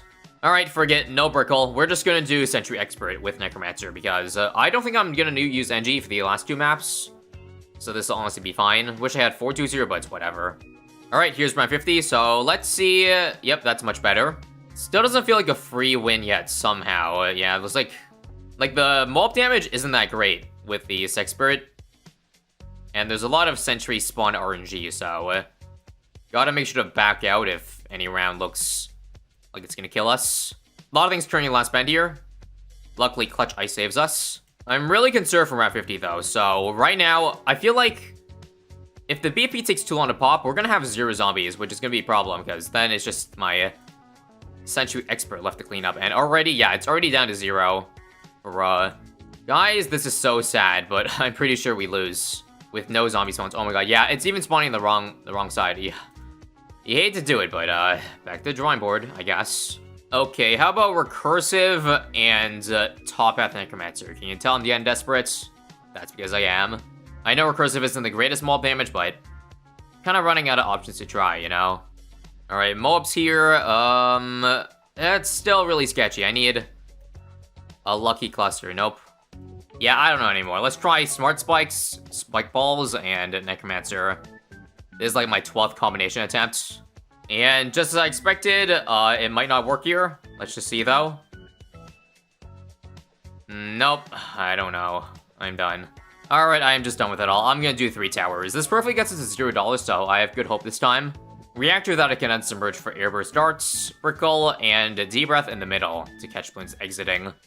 Yep, as you see here, so far so good. I think we should just unsubmerge, because right now our problem is bolt damage, not really anything else in that. Yeah, that wildfire spot is perfect for the D-Breath.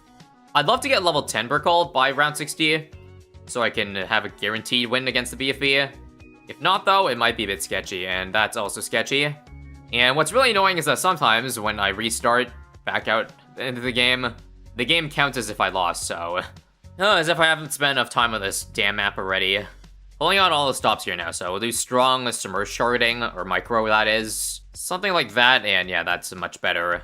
I'm kind of embarrassed that map 3 took this long, but if you think about it, it's actually kind of insane. 12k on deflation, that's almost half the usual amount, and on an intermediate map, and hard prices compared to easy, which deflation normally is. So this is probably one of the harder rounds here. 4 Moabs. I think we should be able to claim the last here, right? Come on. Nope. Okay, let's keep the wizard on strong. I think we popped the mob that was causing problems earlier. Back to first. I will tank that yellow, whatever. And there we go. Okay, we are not getting a level 10 Brickle, so this could be ugly. Please don't tell me I wasted 10 hours on this. It wasn't actually 10 hours, but you know what I mean. We'll use Brickle. Nope. Okay, I think we'll use Brickle early, okay? For the double attack speed, and I think that will make it easier to clean up. If the Brickle ability can last. Come on. I think we have to use Brickle ability, like, right about now, but also have it last for the Ceram, so come on. Was it now? Come on. Strong submerge, strong submerge, strong submerge, and then just keep on submerged to the end here, and please, please, please, please, please, please. Holy crap. I am just glad to be done with this island. Hopefully the last 2 will not be as hard. So next one's Peninsula.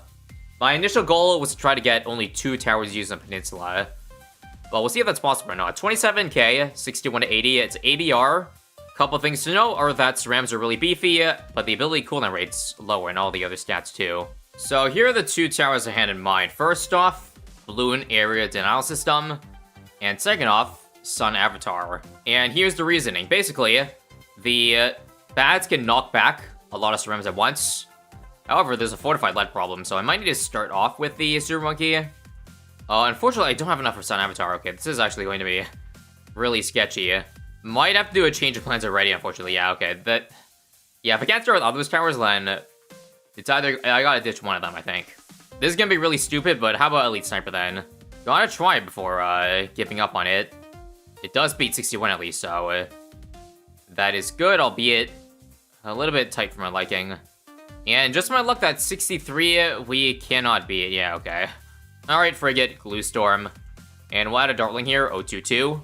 The thing is, Glue Storm basically has full uptime because of the 7% cooldown rate on this challenge, so I feel like we'll be good as long as we, again, just have this Dartling here do enough damage. I think we probably lose here, though, right? Yeah. Let's try Glue Strike. This seems like a decent option. Don't die. Thanks. Now, hopefully we get the ability up for, like, each Ceram wave that comes in. So, 1 now. Okay, the cooldown is just a little bit off. If I get it earlier, that could work. Wave 2 here. We are barely gonna get it in time. I don't know what it's gonna take, but it's still not beatable. Oh, wait, this just in. I can afford a Sun Avatar, but do I have enough range to reach it? Oh, come on.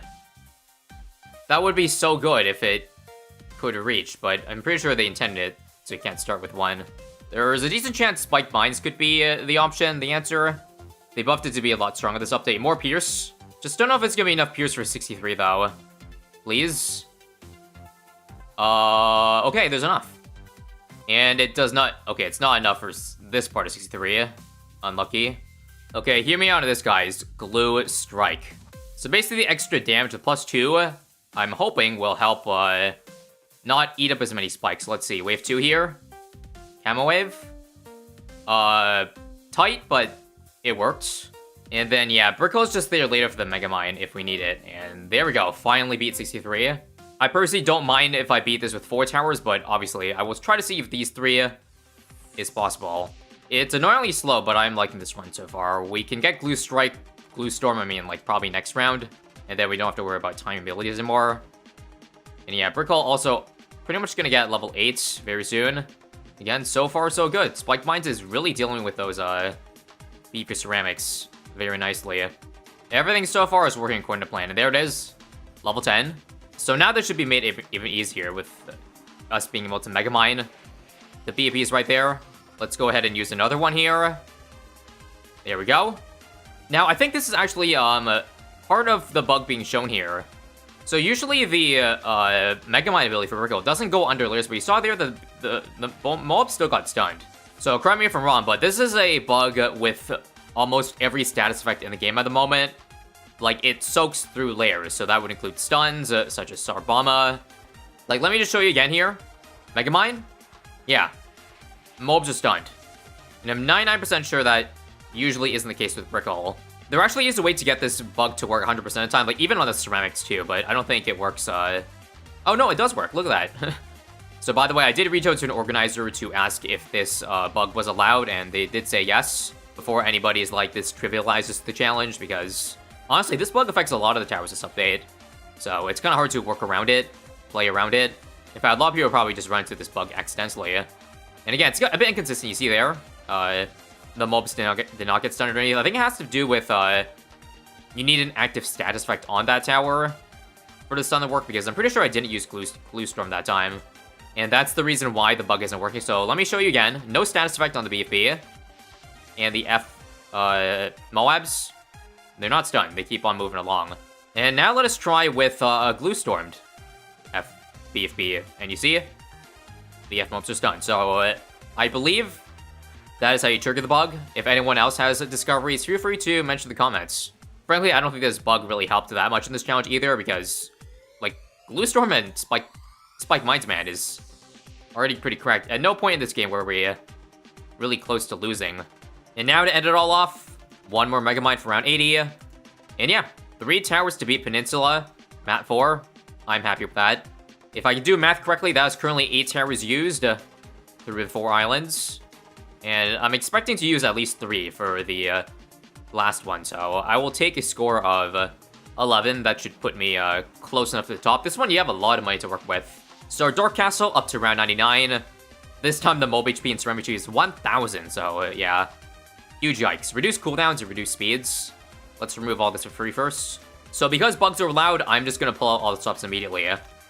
Absolute Zero, Sarbama, and level 10 Brickle at minimum. If I need any more towers, I will drop more in the middle of the game. So watch this, guys. Sarbama, well, the HP is too high that they don't get one shot, but hang on. Okay, I'll use a Megamind stun then. As you see, guys, this is not supposed to happen. They're not supposed to be stunned like that. Honestly, the fact that 81 was kind of close is concerning, though. It's also funny that Absolute Zero makes the balloons faster due to the reduced speed, so I'll keep that in mind. So let's see, Megamind here to freeze everything. Sarbama to freeze everything in place. One more freeze, one more Sar, and round 82 is almost done. Nope. Alright, I'm just gonna do 4 towers, so we add a Mobile Limb to the mix. Hopefully I don't need a 5th one. But yeah, I have a feeling Mobile Limb will help out a good amount. Here's another stun, by the way. Another Sarbama. Not gonna lie, rounds feel really sketchy if I don't have the Sarbama to clean things up. And even despite the fast cooldowns, it still feels too long. I think instead of the Elim, I probably should have just gone for Grand Sabo. That is allowed, right? Yeah. I think being able to perma-slow everything sure beats, I don't know, a bit of single target damage. Especially stuff that I can't target. It's hard to even get the one-shots through because, again, 10x HP means you're almost never gonna really layer skip, but whatever. We already got this down, and I don't want to restart again. Here we go, more BFBs, or more ZMGs this round. I got everything down to stunned BFBs. We'll use a Megamind, freeze it. Okay, it didn't work for some of the ones there. I got another star coming up. These are stunned. And I could wait for these ceramics to get popped, but they take way too long, honestly, so I'm just gonna nuke it out. Screw it. We had another Brickle Megamind coming. I guess if I want to play really safe and not need a restart, I'll use stalling these cerams to just build a couple of Megaminds. Like, I think a buffer of 2 is good. Any more than that is probably a bit overkill. Okay, these BPs are getting a little bit far from my liking. We'll start Bomba now. Get it down to a bunch of this. Use a Megamind. And that's a little bit too close to take. I don't know about you, but I have no idea where I would be without, like, this bug. I feel like this challenge would be 10 times more annoying if I wasn't able to stun underneath layers here. We'll do another star here. I'm out of Megaminds now, so this is actually kind of concerning. Should I Absolute Zero now? Yeah, I'll do this in Star. I'll use Megamind now, right? For Mob Stun. Don't die, thank you. And I'm just a couple seconds away from getting a Star Bomba up. This might be a little bit risky to take. Come on, don't die. Please. Oof, okay. I really should just get a Grand Sabo so I can get this over with, but I'm playing a little bit risky here. Yeah, you know what? I'm weighing my options. I think I value my time more than anything else, so Grand Sabo. I think it is much needed, so I think I'll use 1 star now to nuke all the BFBs. I think with the reduced cooldowns, Grand Sabo has how much uptime? Like 60, 75%. Yeah, that's pretty good. Okay, I have like 5 Megamind stacked up. We'll use yet another stun right now. Another Megamind, another Absolute Zero. We're just spamming abilities at this point off cooldown because we can. Yeah, we got a massive chain reaction going. This should be a much easier kill now, right? Yep. Much easier. You know, this is kind of fun. If only I didn't have to play those 4 maps earlier, maybe it would have been a little bit more fun. Because, yeah, having to do all those maps before that was definitely quite soul draining. So this is the last of all the DDs, right?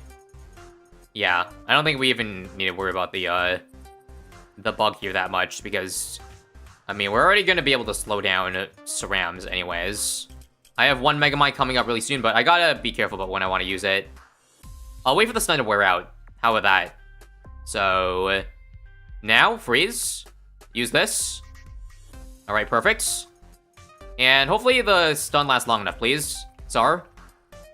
Ooh, okay. Do I want to risk this? This is way too close for comfort. Come on. Use that. Screw it, I'm ending off 96. 97 is easy.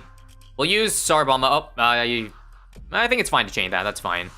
We just pushed all the BFBs back.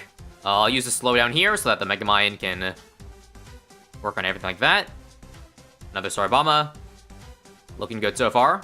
I got a Grand Sabo coming up soon. And we'll freeze it right before this Megamind hits it. Okay, 1 Megamind left. 0 Megaminds left. That's okay, though. 1 more star. And there's an extra Megamind in the back. Looks good to me, I think, right? Grand Sabo. This one's gonna explode really soon, I feel like. Yeah, let's freeze. Or let's just use this one in front. Beautiful.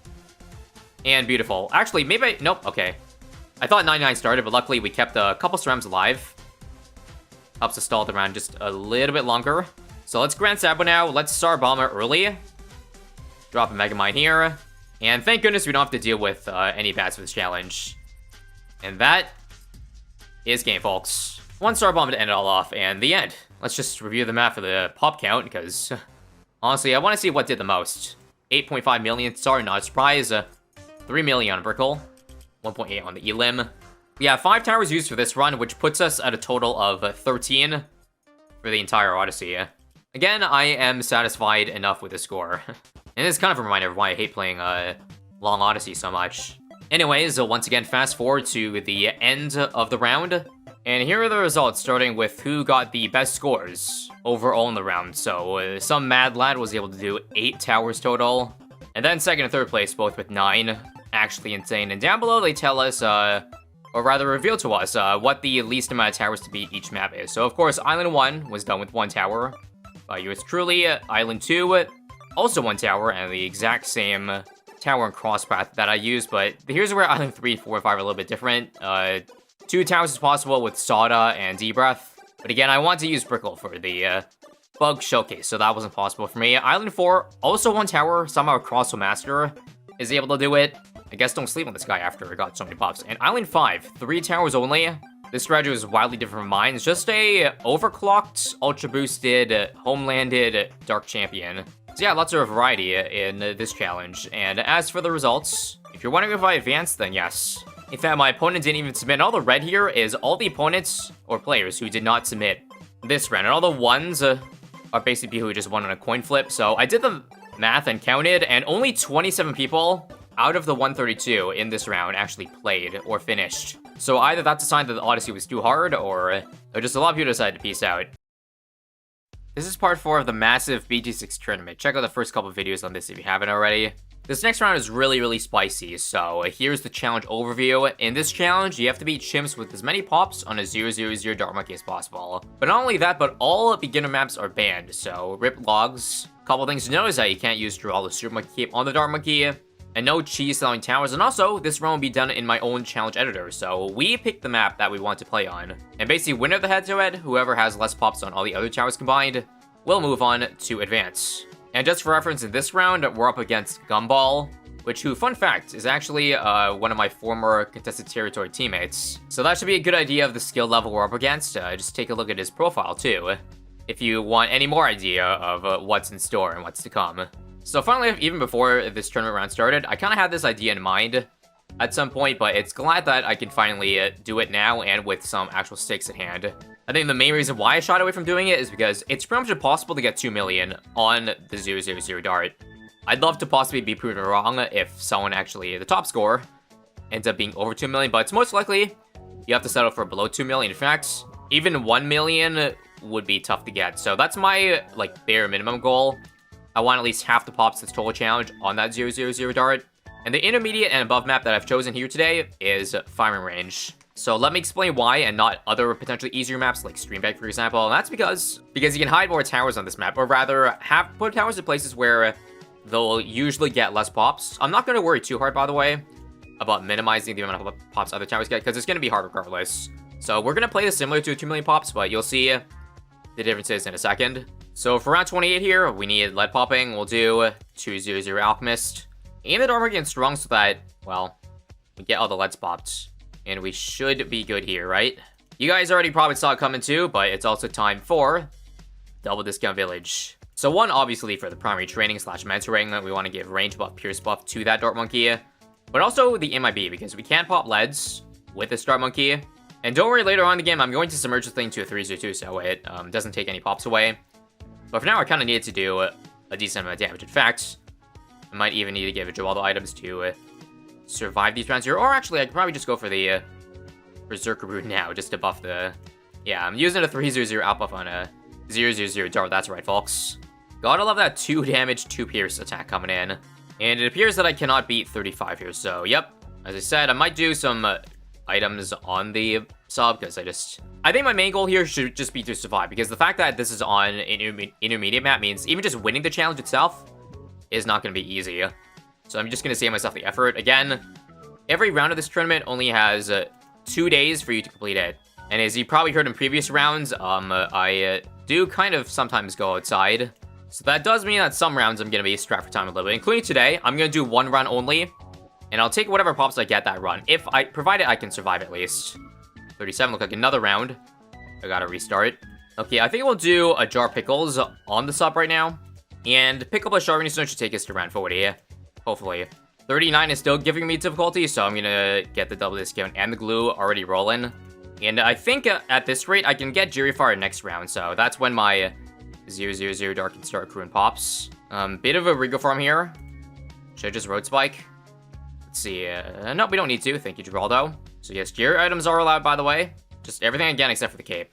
The way things looking, I probably might need glue, or nah. Nah, the 012. This helps save me out on a lot, so that's nice. And do you think it's time? Yeah, I think I'll submerge now. Hopefully the GFR alone can hold the line. We get a 400 out buff 2, and what's next? I'll go for glue splatter, because I'll probably need this to turn to mob glue anyways. And yeah, see where to go from there. As I said, there are going to be a lot of similar towers to what I usually do in 2 million pops challenges, so that means I'm definitely going overclock. In fact, I think I want to aim for that next.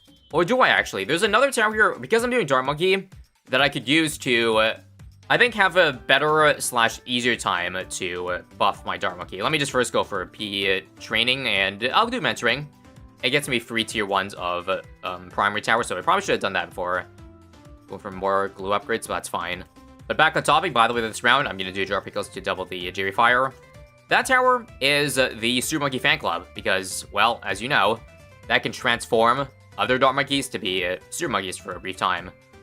And for only 8k per, I think it's definitely worth it. So first things first, let's make sure the Dart Monkey isn't under double discount, and also out of range of the Alk buff, because you don't want it landing.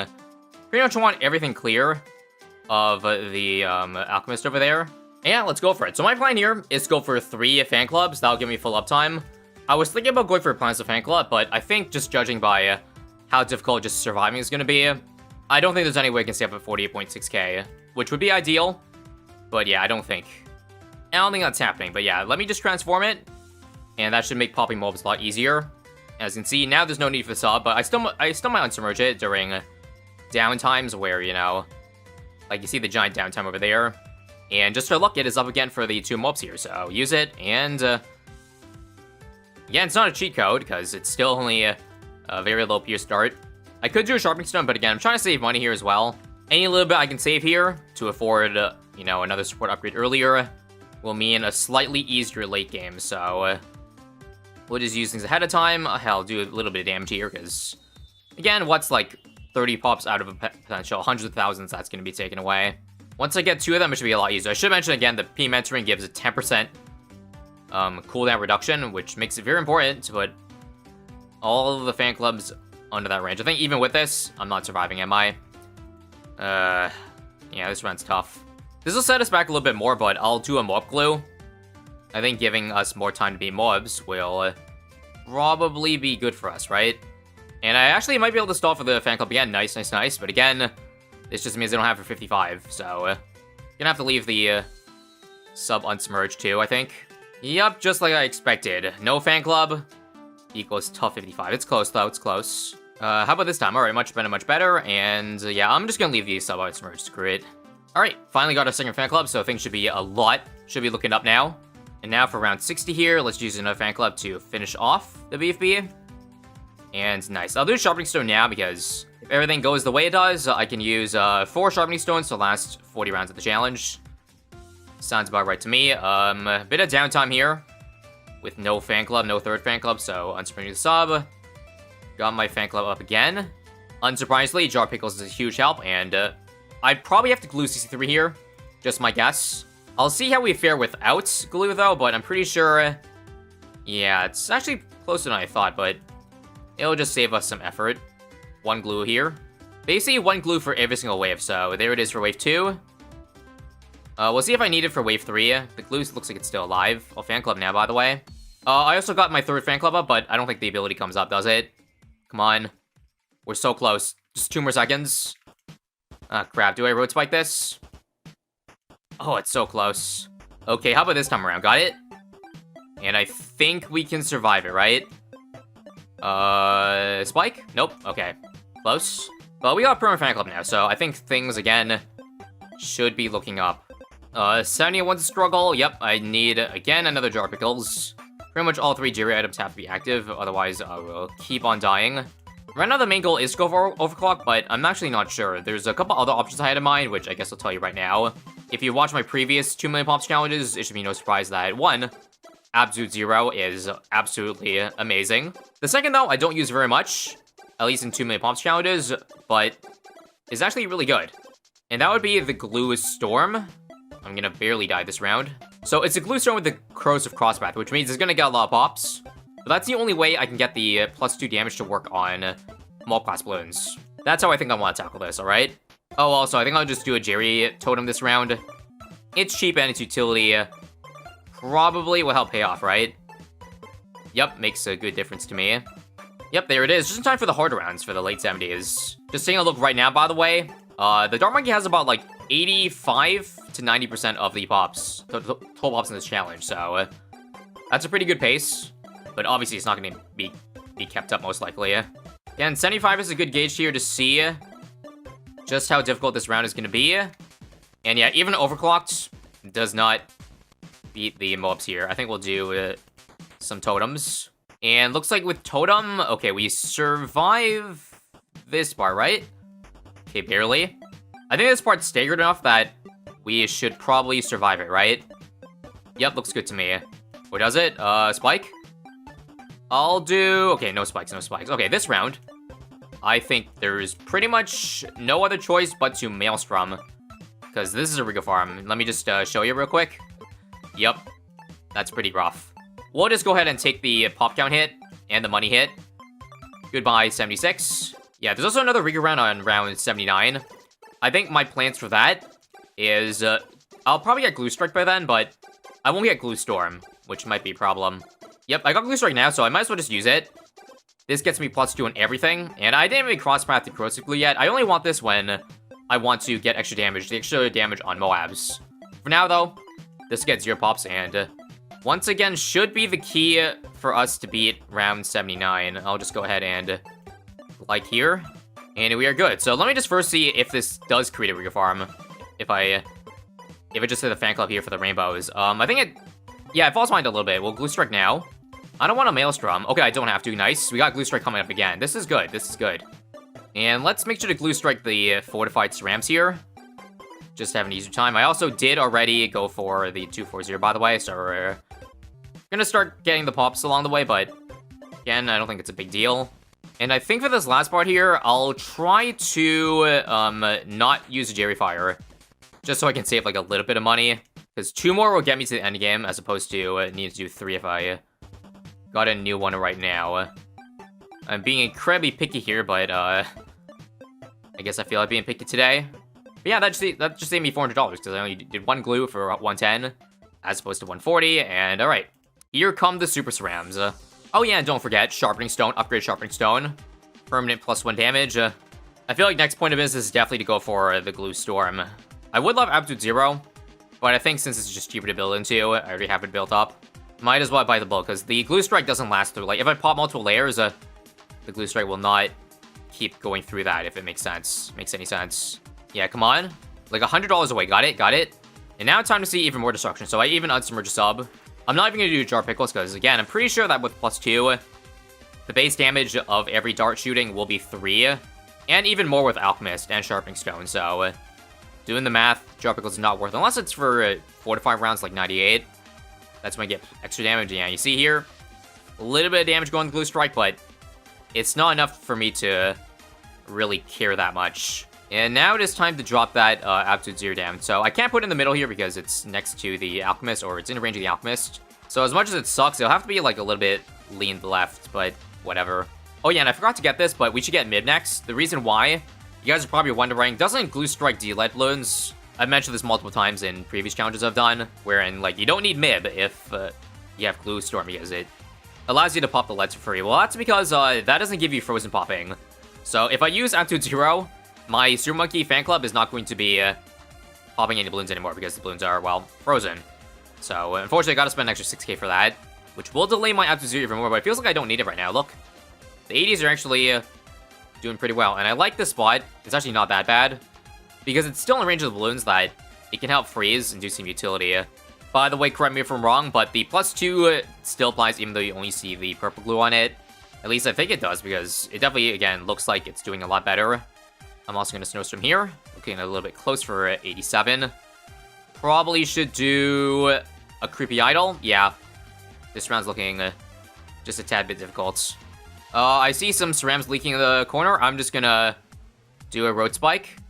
I might need to do 2 Road Spikes, right? Frick. Wow, that was clutch. And let's see, more cerams leaking here, right? God damn it. Let's see. I'll freeze now. And let's see if I need anything here. I think so, right? Alright, 1. And that's all. Okay. I'll take it. $150 used in road spikes to beat that round. Let me just say Abzu cannot come soon enough. It looked like it was fine 4 rounds ago, but yeah. It's getting tough and fast. I'll just Snowstorm to be safe this round. And now for the final 10 rounds, this is our last Jerry Fire that we're gonna use. We got the Sharpening Stone glitch, where it's permanent if you reload the last round. Which again isn't allowed well because there's nothing you do around it. And it doesn't make it trivial, if you know what I mean. Okay, I don't have a Snowstorm for this part here. That's gonna suck. Road Spike. Road Spike. Snowstorm now? Or nah? Nah, no Snowstorm, no Snowstorm. I'll just freaking spike everything. And I think Road Spikes can clean up this round. If need be. Holy crap, it's a lot of spikes. Yep. I'll do 1. They're exploding now, so that's cool. And that's good. Just 2 more $1,000 to go, folks. It is so close, but these F-mobs are disgusting. And do I need a Road Spike? Or nah? Yep. 1 here. Is that it? Nope, I need more. Okay, let's try with an early Snowstorm. And then maybe I get 2 abilities up. Would be ideal. Oh, I also got a refreshed Creepy Idol. Might as well use that too. Yep, this is perfect timing. I got my second Snowstorm up, like, right about exactly where I need it. I'm just gonna double spike back here in case. I still think I'm dead. No. Hold. 2 spikes left. Glue Storm. Got it. And I think I got a Road Spike this side, right? Or not. I'll do it. Okay, we did it, but the ZMGs are still up. Yeah, I just don't know here. I need absolute 0. Otherwise, these BFBs are just too damn fast. They're already making it to the last lane. I just hate it had to be this close, man. Here's a Snowstorm. I guess I could Reju Potion.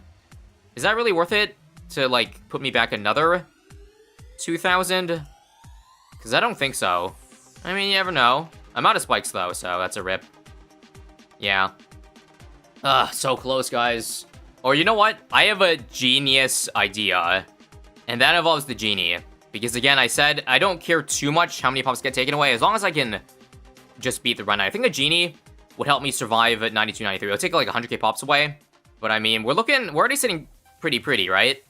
At this many percentage pops. What's 2 rounds of Genie gonna take, right? I'll do it, I don't care. Because the thing is, if I go for a Sabo, I'm just gonna be screwed for like 94, 95. Rounds where I pretty much absolutely need absolute 0, as I said. Hell, this actually didn't get as many pops as I thought. I said 100k, this only got 50, so whatever. That I'm okay with.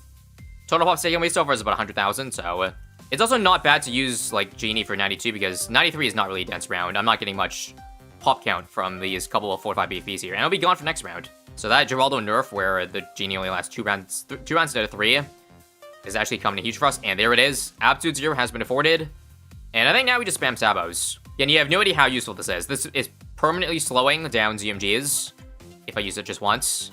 Also, I think I gotta refresh this, right? Yep. Gotta get extra range. And yeah, let me just show you how much of a difference the Absolute 0 makes. I don't think it's gonna make it a free win, but it certainly would make it now possible to beat, at least I hope. Another Absolute 0, another Glue Storm, another Snowstorm. Yep, BFBs are all gone, just ZMGs now. And they've only made it to Ben too. I think some of them leaked, yeah, crap. This sucks. I still need all this, even after the Absolute 0. Here's another Glue Storm. Overclock. Absolute 0 is coming up very soon as well. If I need to use it for the side here. Got it. And I think we can finish off 94 like this. Yep, with only a couple spikes used. I'll take it. Just a relentless onslaught of crazy difficult rounds. I got it now, by the way. Actually, we're down to the last couple DTs. Come on. 1 here. And 1 here. Ooh, nice, we did it. Hang on. Spike? Ooh, okay, that worked, that worked. That was close. I still got 4 to 5 mobs to deal with, though, so come on. Here? This? Fan club? Ah, crap. More spikes, more spikes. Blue Storm's up. Absolute 0 freeze. I guess I, for some reason, didn't buy faster than 1 yet. That might help a little bit. Oh yeah, we also got the Jiri refresh, so I should probably use 1 totem right now. And I think I'll just leave it at that. This run looks okay. I'm just gonna spam road spikes once again. Use fan club. Yep, every BFB or mob here looks... Oh crap, I don't have any abilities. I got Gluestorm up again. Substitutes are coming right now. Do I need more road spikes? Oh, yep. I need 2 over here, right? 2. We'll have the sub try to pop a couple of the fortifieds here. And okay, 7 spikes, I think, to beat this round. Do I need more? No, we're good. Okay. Folks, I'm straight up not having a good time anymore. On the bright side, we did pass 1 million Dart Monkey, so provided I beat this run, I think I'll have a pretty decent score. For those wondering, we're almost 2 hours into the run. It looks like another round where I'm probably dead. Yeah, there's way too many spikes here, or mobs here. Okay. So I have a bit of an unconventional idea for this round here. So first things first, let me just deal with all the BFEs here because we dealt with it normally, and okay. Here's where I'm going to pull out, if there's space, a Moab Press. This will get an insane amount of pops, but it's just an easy way of beating the challenge, okay? 204, this will help knock back the ZMGs so that they don't go too far forward in the track. Like, this in combination with the Aptitude 0 and Sabo and Mob Glue pretty much makes, like, mobs have, or ZMGs have negative speed. So I think with that, the round should be a lot easier. You guys see how much of a difference this makes, though? It's crazy. I was struggling pretty much the instant the ZMGs pop, but I think now we can kind of hold off. Switch to first briefly for the Moabs that get far. Back to strong for the BFEs. Back to first. Yep, there's a giant clump of mobs here that I want to take care first and foremost. I mean, for one, this takes way less pops than dropping a damn genie for the round, so I will absolutely take 16,000 pops this round, although I'll definitely get a lot more, especially since we gotta deal with the entirety of round 98. But yeah, 96, E to the Z. And yep, time for the loveliest round of them all, round 98. So we'll start with a totem, and I think I'll spend a little bit of money for the Sabo, extra money. If I still struggle this round, even with all this defense, I'll do a Jar of Pickles. I just don't want a Jar of Pickle because it will be worse for 99 and around 100, because less fortifieds. How's our progress so far? I think it's pretty good. I'll switch the Boomerang back to first. I see a lot of F-mobs here reaching the close to the final bend. So I'll make sure to specialize damage there. Aptitude 0 now. Yeah, looks good to me. All the fortified BVs are pretty much down. I think we got this, folks. Yeah.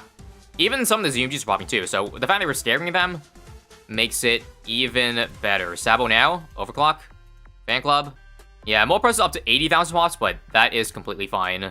Dart Monkey is getting really close to that 1.5 million I was talking about earlier. Come on. Aptitude 0 at the perfect time. Lovely.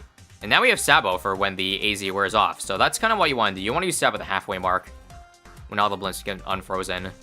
Bluestorm again, and yep. 98, I think, is done first try.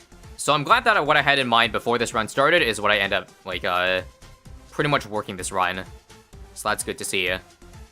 Because I kind of planned this in samples before playing the run. Otherwise, it would take, you know, even longer than it's already taken. And again, I don't have all the time in the world here. So whatever I finish with is what I'll be satisfied with. Sabo again here. Alright, road spikes there should clean up the FDTs. And, alright, 14k into round 100. First things first, we'll see how much Uplift Spike Storm does, along with just a couple of Dart Monkeys. Again, their damage adds up. Spike Storm is also great because, like, the track basically overlaps each other, so this will get a good amount of pops, right? 5,000, yep, that's not bad. Alright, it popped. That was really early this time. Let's Aptitude 0 now. Nice, GT's gone. So it'll be, yeah, 1.5 million as I expected. Come on, waiting. Gluestorm. Overclock. Keep delaying for the BP's pop too. Now. And this is it, folks. What's our final score? 1.559 million pops on this user's dart. That's pretty good. 75% approximately. Again, the official score that I'm supposed to calculate is the score on the other towers, just in case, you know, people exploit with Greek farms. That's how you do it. So let me give me a second to add up every pop here. 3,700 and 3,621. Geraldo at 106k and Sub at 92k. 100k in the Mold Press and 41k in the AZ. 182 and 198 on the two Sabos. 78k and 12k on the Overclock. 23,000 on the Alchemist and 60k on the Spike Storm. And the rest are at 0, 0, 0. And just the villages to be sure, 0.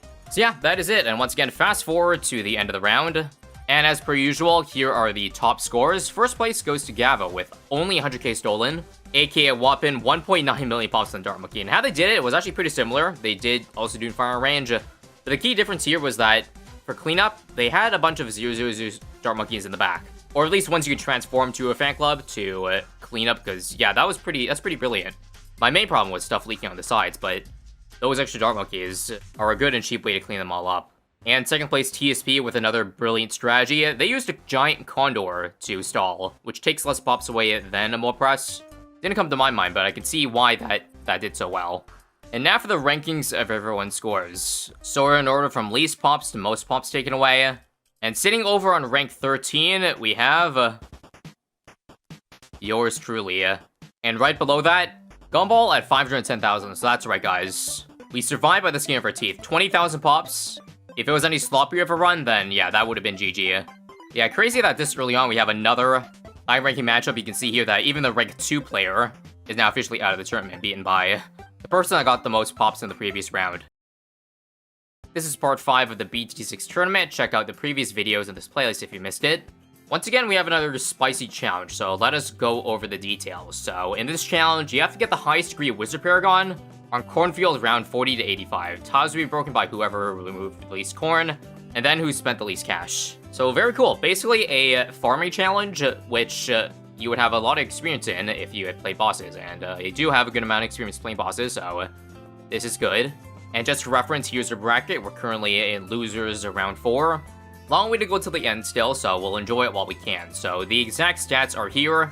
First off, removal cost rate is 200% and Rika rate 0, just to prevent people from Rika farming for pops, which is smart to ban. Otherwise, it'd be pretty obvious, you know, what the strategy will be. It's also nice that they fast-track the early game for you, so yeah. I'm gonna start by removing this 2k. And here's the setup I had in mind. So, in the recent update, 37.0, they buffed the Monkeypolis to give a flat 2500, just for the base amount to, I guess, make it better, because all those nerfs made it pretty bad. But the thing is, they accidentally, I think, made it too strong, because here's the deal. Right now, the most efficient Monkeypolis is literally just placing a 0/0/0 farm, as you see right here, and then buying the Monkeypolis straight up. And with that, that means that for the cost of 20k, this Monkeypolis makes 2,700 per round, and if you do the math on that, that's just very efficient relative to, well, all the other farming options in BTD6. So I think this will give us the best head start to make as much money as possible, because, yeah, basically we have to come up with at least 750k for the Wizard Paragon first and foremost. But don't forget, we also want to get a lot of extra money for Paragon Totems, which is what Geraldo's for, and also for, you know, other tiers, other requirements for a high degree of Wizard Paragon. So 250k of other wizards, on top of, you know, the tier 5s itself. So we're looking at least $1 million we need to farm for in 40 rounds, which will not be the hard part. The hardest part here will be trying to find the right balance of Paragon Totems and farm. So we don't want to over-farm because, well, there's no point going over $1 million plus, you know, the money it's needed for the Paragons. So this might require, like, a second run, but I'm hoping to just have this done in one run, ideally. So to get things started here, because we're at the Monkeypolis, aka the Monkey Town, every pop gets 50% more from the natural balloon, so it's very important to go for a balloon trap to accelerate that even more. On top of rubber gold in the balloons, if I had to guess, that is probably the most efficient thing we can do at the moment. And once I get the fertilizer, I'll start getting up those fertilizers on the BRFs too. I think for now, we want to go for, I'd say at least 3 BRFs into a Banana Central as soon as possible. But yeah, as if the Monkeypolis wasn't efficient enough, we have, like, all of that extra stuff to help us out. aka the discount, aka the extra cash from pops. It is just insane right now, and I fully expect it to get nerfed again after NK realized their mistake in the Monkeypolis. It also looks like we're going to be getting a third BRF very, very early, so I think it's probably still worth it to build some central markets before going for the Banana Central. Like, maybe just one of them. I don't know if it's more efficient to sell them, like the BRFs, to afford central early. Maybe we'll keep one of them, I don't know. But for sure, I'm going to remove one more corn here to extend the village range. It's unlikely that we'll tie in degree with our opponent, but it's definitely more likely than other possible rounds, so we do have to just keep on the lookout for that. Also, this round here, I think I'll do Intense Magic, Jungle Drums. These rounds are kind of scary. On top of that, I'm going to see if it's worth it to do a couple models here, just so that the mobs can pop this rams and then get into the balloon trap. Like, I could play really, really optimally and start doing trap micro, but I think I want to save myself the effort and just have these as a bit of a cheat code. So I think doing the math, $50,000, also monkey sense. So I think I can afford a Banana Central around 52. That's crazy. Yeah, oh my goodness. And this is going to be better farming than bosses, because I don't have the stealth defense, you know, for the thing. So there it is, Banana Central. And I'll also now try to go for an overclock, of course. There it is, and fertilizer, right? We got oh, we don't have fertilizer. At 346, I probably should have... You know what? I'll just get it now. I think I'll go ahead and turn auto start off. I probably should have done this earlier so that, you know, I probably would have squeezed out a little bit more money out of it, but that's fine. If that ends up being the difference between winning and losing, then just kill me, but I'm hoping I don't need to play, like, too precisely here.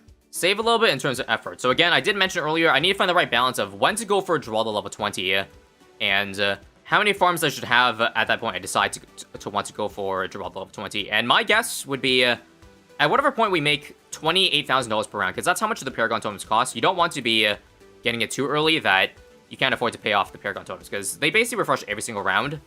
So, ideally, I guess 50k per round. I'll take a look this round, not buy anything, just as, you know, a test to see. And yep, I think we're making pretty much 28k per round.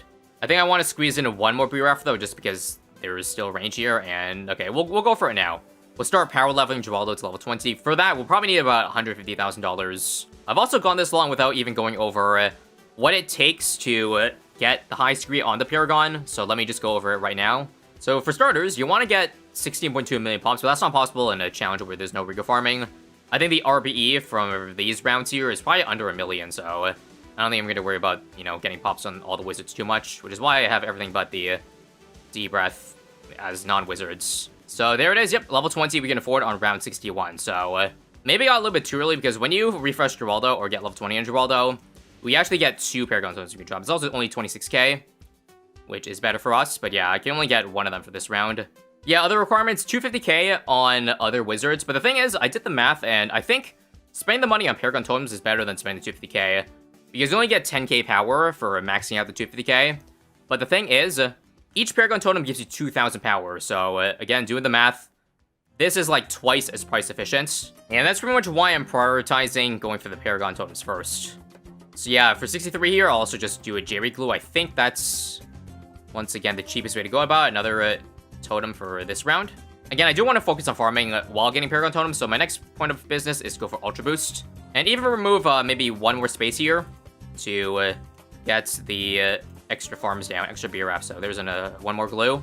So doing the math here, there's 21 rounds left, and we have currently 4 Paragon Totems. So I would end up having 25 Paragon Totems for a total of 50k power. So yeah, not too shabby. As you can tell already, it's pretty much impossible to go for like degree 100 in such a short round like this. It was almost looking like it was going to be around 69 Ultra Boost, but nope, we gotta wait one more round. Do you think we have enough money for $1 million to farm $1 million if we only have 15 rounds left and I just got my Ultra Boosted B Central? If not, again, simple optimization would just be to restart and buy this before going for Geraldo level 20. I feel like, yeah, that wouldn't given me a huge income boost. Oh, and also one more thing I should be doing. Since I do need to get 10 stacks ASAP, I should do a glue. Maybe I'll just do an 013 Morph Glue to slow down balloons, because I need to get, like, the stacks as quickly as possible to make the money. I think right now we can use the Ultra Boost maximum of 3 times every round, and I only used it once last round because the rounds were very short. So that was kind of a rough play by me. By the way, because of some nerfs, they did ban stuff like downdrafts, but I do think there are some things I could do to, well, stall even longer. This green balloon is helping me out very much, by the way. Appreciate it a lot. You know what I should do? I think at this point, I think there's a tower if I can place it. The Beast Handler, if I could, like, pick up Cerams with a Golden Eagle or something, or a Horned Owl, just to create, like, a, not infinite farm, but, like, a decent stall. I think that would help out a lot. I don't think there's any tower I could get rid of, though. Do you think I should just remove one more corn? I've done 1, 2, 3 plots. I'll do one more, okay? I know this is the best, or the best real estate, but I think I need stuff a little bit closer to the entrance. In fact, I can even do one more nano farm. But yeah, let's do it. Horned Owl, and we'll set the reticle to, like, something over here. With a glue as well, a 002. See if that does anything for us. Currently at 7 stacks over 3 rounds, and see what I'm doing here? I think that's a pretty decent stall, considering there's no other balloons in range here that are doing damage, other than the, well, the Beast Handler itself. But this is a good stall. Probably about as good as I can do without, like, an ice downdraft combo, since it's banned. I'm pretty much out of space now for, what do you call it, more farms. I think there's one more, though, for, I guess it would be, wait. Am I gonna beat 76 wave here, or do I just Maelstrom? Nope, I think I survived just fine. Again, no rigor rate means actually the rounds are a little bit easier, so that's very nice for us. I feel like at this point, I should try to squeeze in some space for, like, wizards to get popped. So I'll start with an Arcane Spike. Hopefully this doesn't break the stall that the Beast Handler is doing. I'll put it a little bit outside of range to compensate. Also, 10 stacks, so I think now we should start Ultra Boosting other things, possibly. I'll get another Overclock with this missing space over here. Feeling extra careful about my Banana Central because one Overclock does not give it full uptime, so I'll just do 2 instead. And also this round, I think I just tank all those balloons, right? Yep.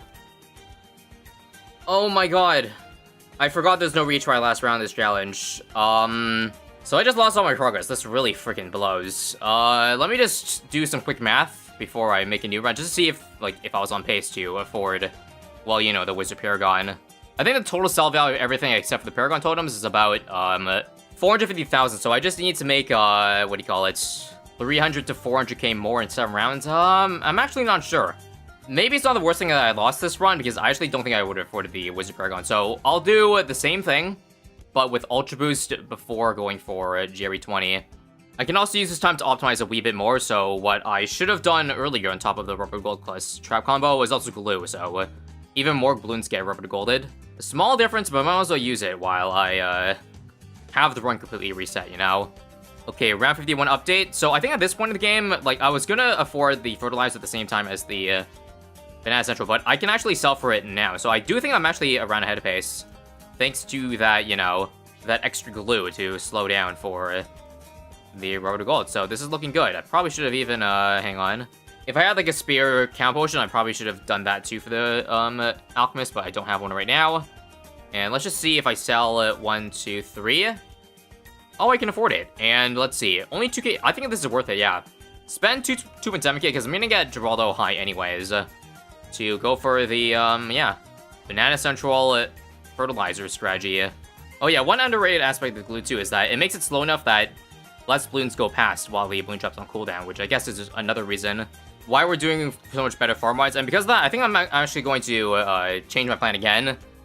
I think instead of going for the Ultra Boost, I think it's too expensive. I'll just do one more beer after. I think I can still afford the Paragon, the level 20 Geraldo on the same round, ideally. 61, that is. And have enough excess cash thanks to the extra beer ref that I can probably make up that 400k in 7 rounds a little bit faster. We'll see where we're at again at that point, but I think that's the strategy I want to go for.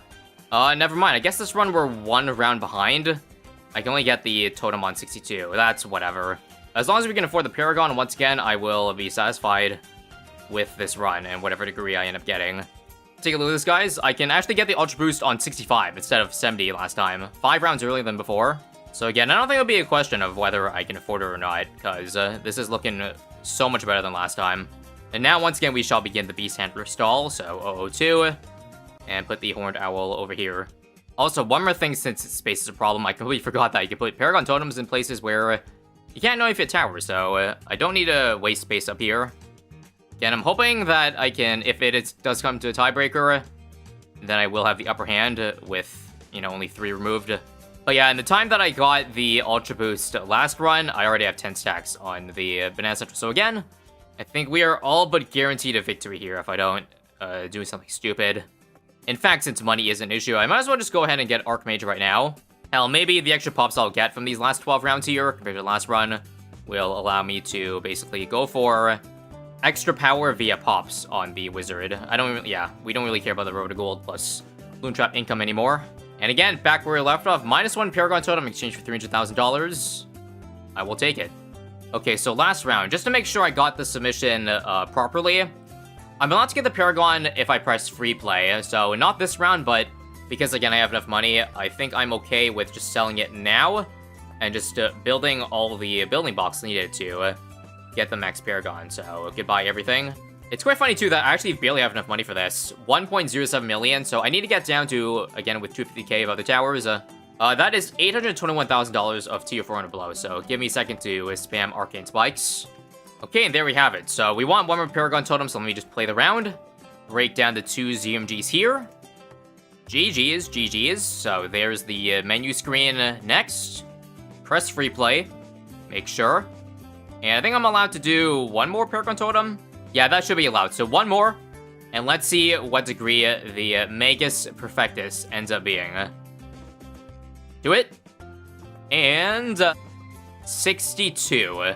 Again, for not really having the requirement for pops, I will take it. That's pretty solid. Very cool stuff. And once again, this is only possible because of that Minneapolis buff.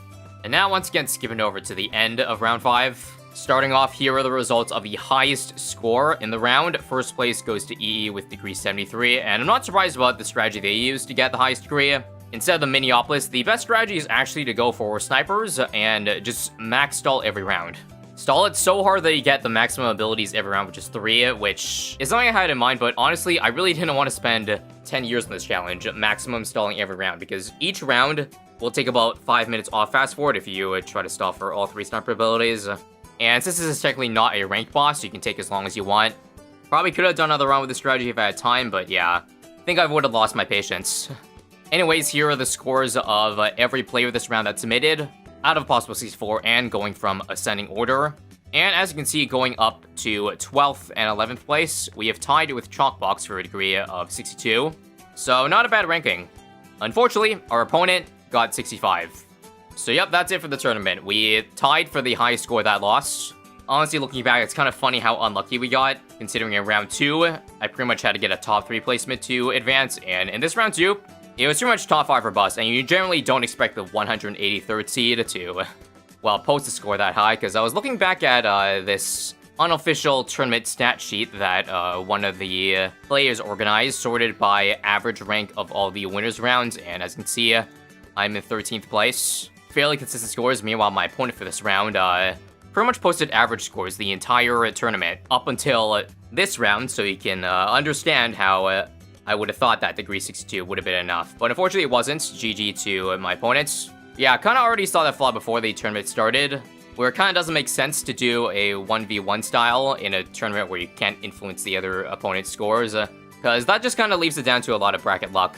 And I do think I got a little bit of the short end of the stick, but that's whatever. I think it would have been better if top X scores advanced. That way, all the people who make it to the end, like, consistently placed well enough to advance. Again, this may not be the end of all tournament videos, because if there's an interesting round, I think I'll still give it a shot and show you how my score ends up comparing to all the other players in that round. This challenge here is once again part of a BT6 tournament to find out who is the best well-rounded player. Check out the playlist if you missed the previous 5 episodes. This one will be a little bit different because I'm no longer in this tournament, but again, a lot of you guys enjoyed the challenges that were in this tournament, and I figured I'd still play them even if I wasn't in anymore because, well, it could be interesting and a breath of fresh air. So for the exact rules, in this challenge you have to minimize the Pops Inferno Ring Tack Shooter gets. The map is High Finance, and you start with a 520 Tack Shooter placed down. And note this Inferno Ring is already pre-placed once you enter the challenge. More on that later. The win condition is, again, get the least pops on the I-Ring, and any method of selling the 520 tag is banned. So, for example, putting the Inferno Ring on water and then using Chinook to sell it doesn't work. Now, you might notice that this is done in my own challenge editor. That's because I'm a bit late to playing this challenge. I was away on a little vacation the last week or so I couldn't get to play it immediately. And for some reason, they deleted the challenge. Couldn't find it in the challenge browser anymore, so I had to recreate it. They, if I remember correctly, they banned the Elim, they banned Sarbama, the Chinook, and the Tectair, and for the exact stats, it's 75 to 100 with starting cash 35k. It's 89.7k because, again, they pre-placed Tack Shooter for, well, the tournament round. And yes, they did mod it in somehow. They had a modder make it so that you start the game with the 520 placed specifically right over here. And as you see, if I just replicate it in challenge editor, I now also start with 35k. Not gonna lie, it would be pretty sick to have pre-placed towers in challenge editor at some point, like not modded. I think that would be pretty exciting, but nonetheless, let's start. So I did have a lot of time to think about this challenge, seeing as I am again a bit late to the party. So my first initial thought was just break down the strongest balloons as soon as possible. And what also does decent damage is the Pyro Lord. Unfortunately, I can't start with it immediately. I gotta make 1k first. So I guess we'll start, and you see the problem with minimizing the pops in the Inferno Ring is that, well, it has global range. The Meteor, at least. You can minimize the pops by, you know, not letting anything get in range of the I-Ring range itself. But as you see, the Inferno Ring Meteor just does so much damage that it doesn't even matter if you let nothing get in here, because yeah, this thing just one-shots BFBs. Also, the damage return effect makes it so that, well, you also get even more pops taken on the Inferno Ring.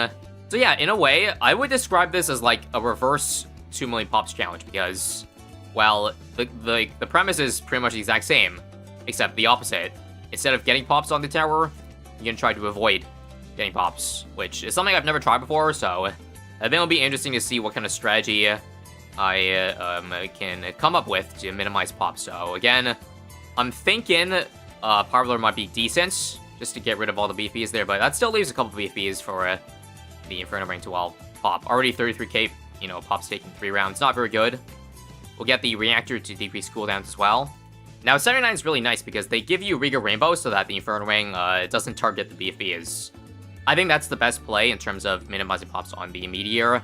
Basically said the first balloon, well, if it's not a blimp, then it doesn't take a lot of pops. Also, I think this outbuff spot threads the needle. And yeah, hook everything in, and I-Ring didn't get a lot of pops this round. Although maybe I shouldn't have used the ability, because I could have saved it for round 80 here and not let the, as you see, Inferno Ring get 4,000 damage. Again, this is my first run, so I don't really care how formal or how messy this is. I just kind of want to test the waters to see, on average, how many pops it would get with, you know, a rough strategy, and it's already not looking super hot, right? Yeah, 81k as opposed to 100 on the P-Lord. I think I'm just going to spam the rest of this island here with another Power Lord hook in, because I guess that's the strategy I'm going to go. Try to one-shot as many blimps as possible, but as you see, with so many, like, on each round, like, for example, this round is, like, what? Well, too many BFBs to count.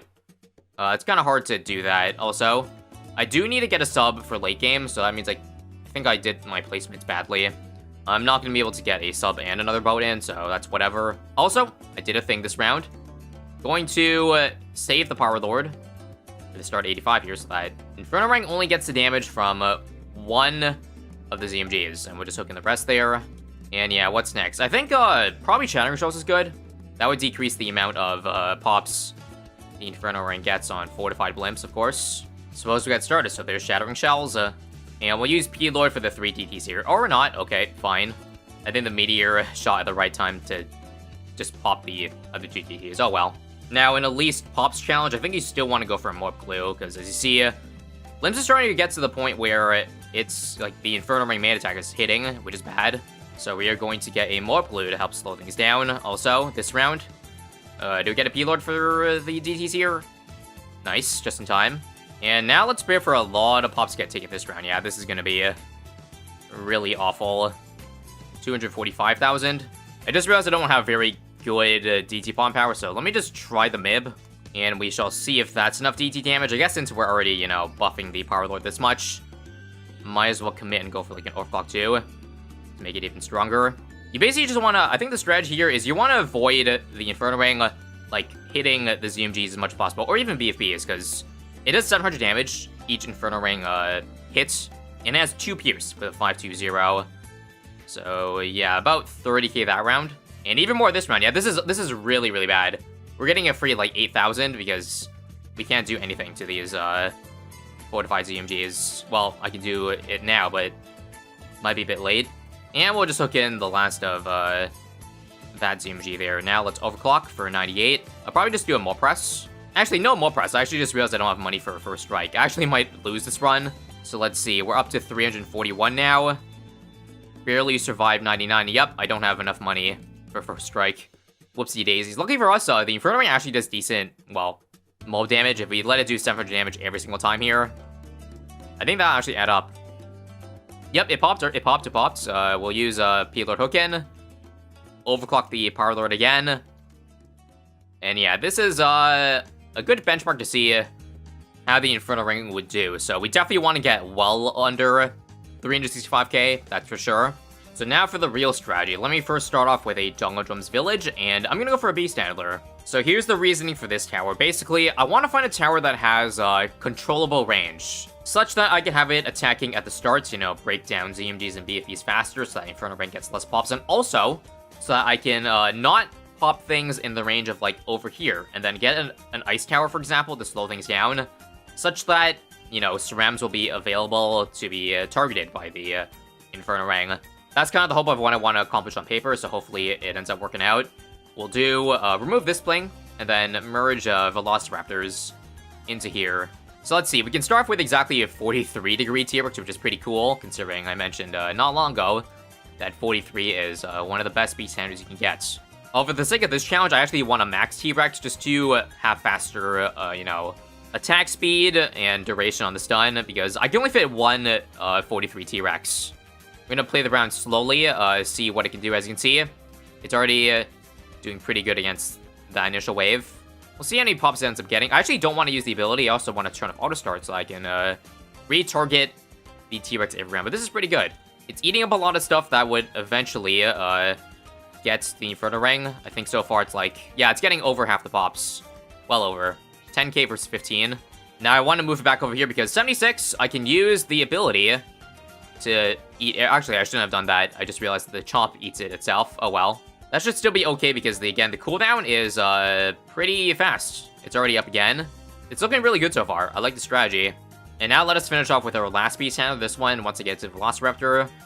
We'll officially get 64 out of 64, and we should just go for buffing / supporting the T-Rex from there, I believe. Don't forget there's a camo wave coming really soon, so I gotta get radar scanner.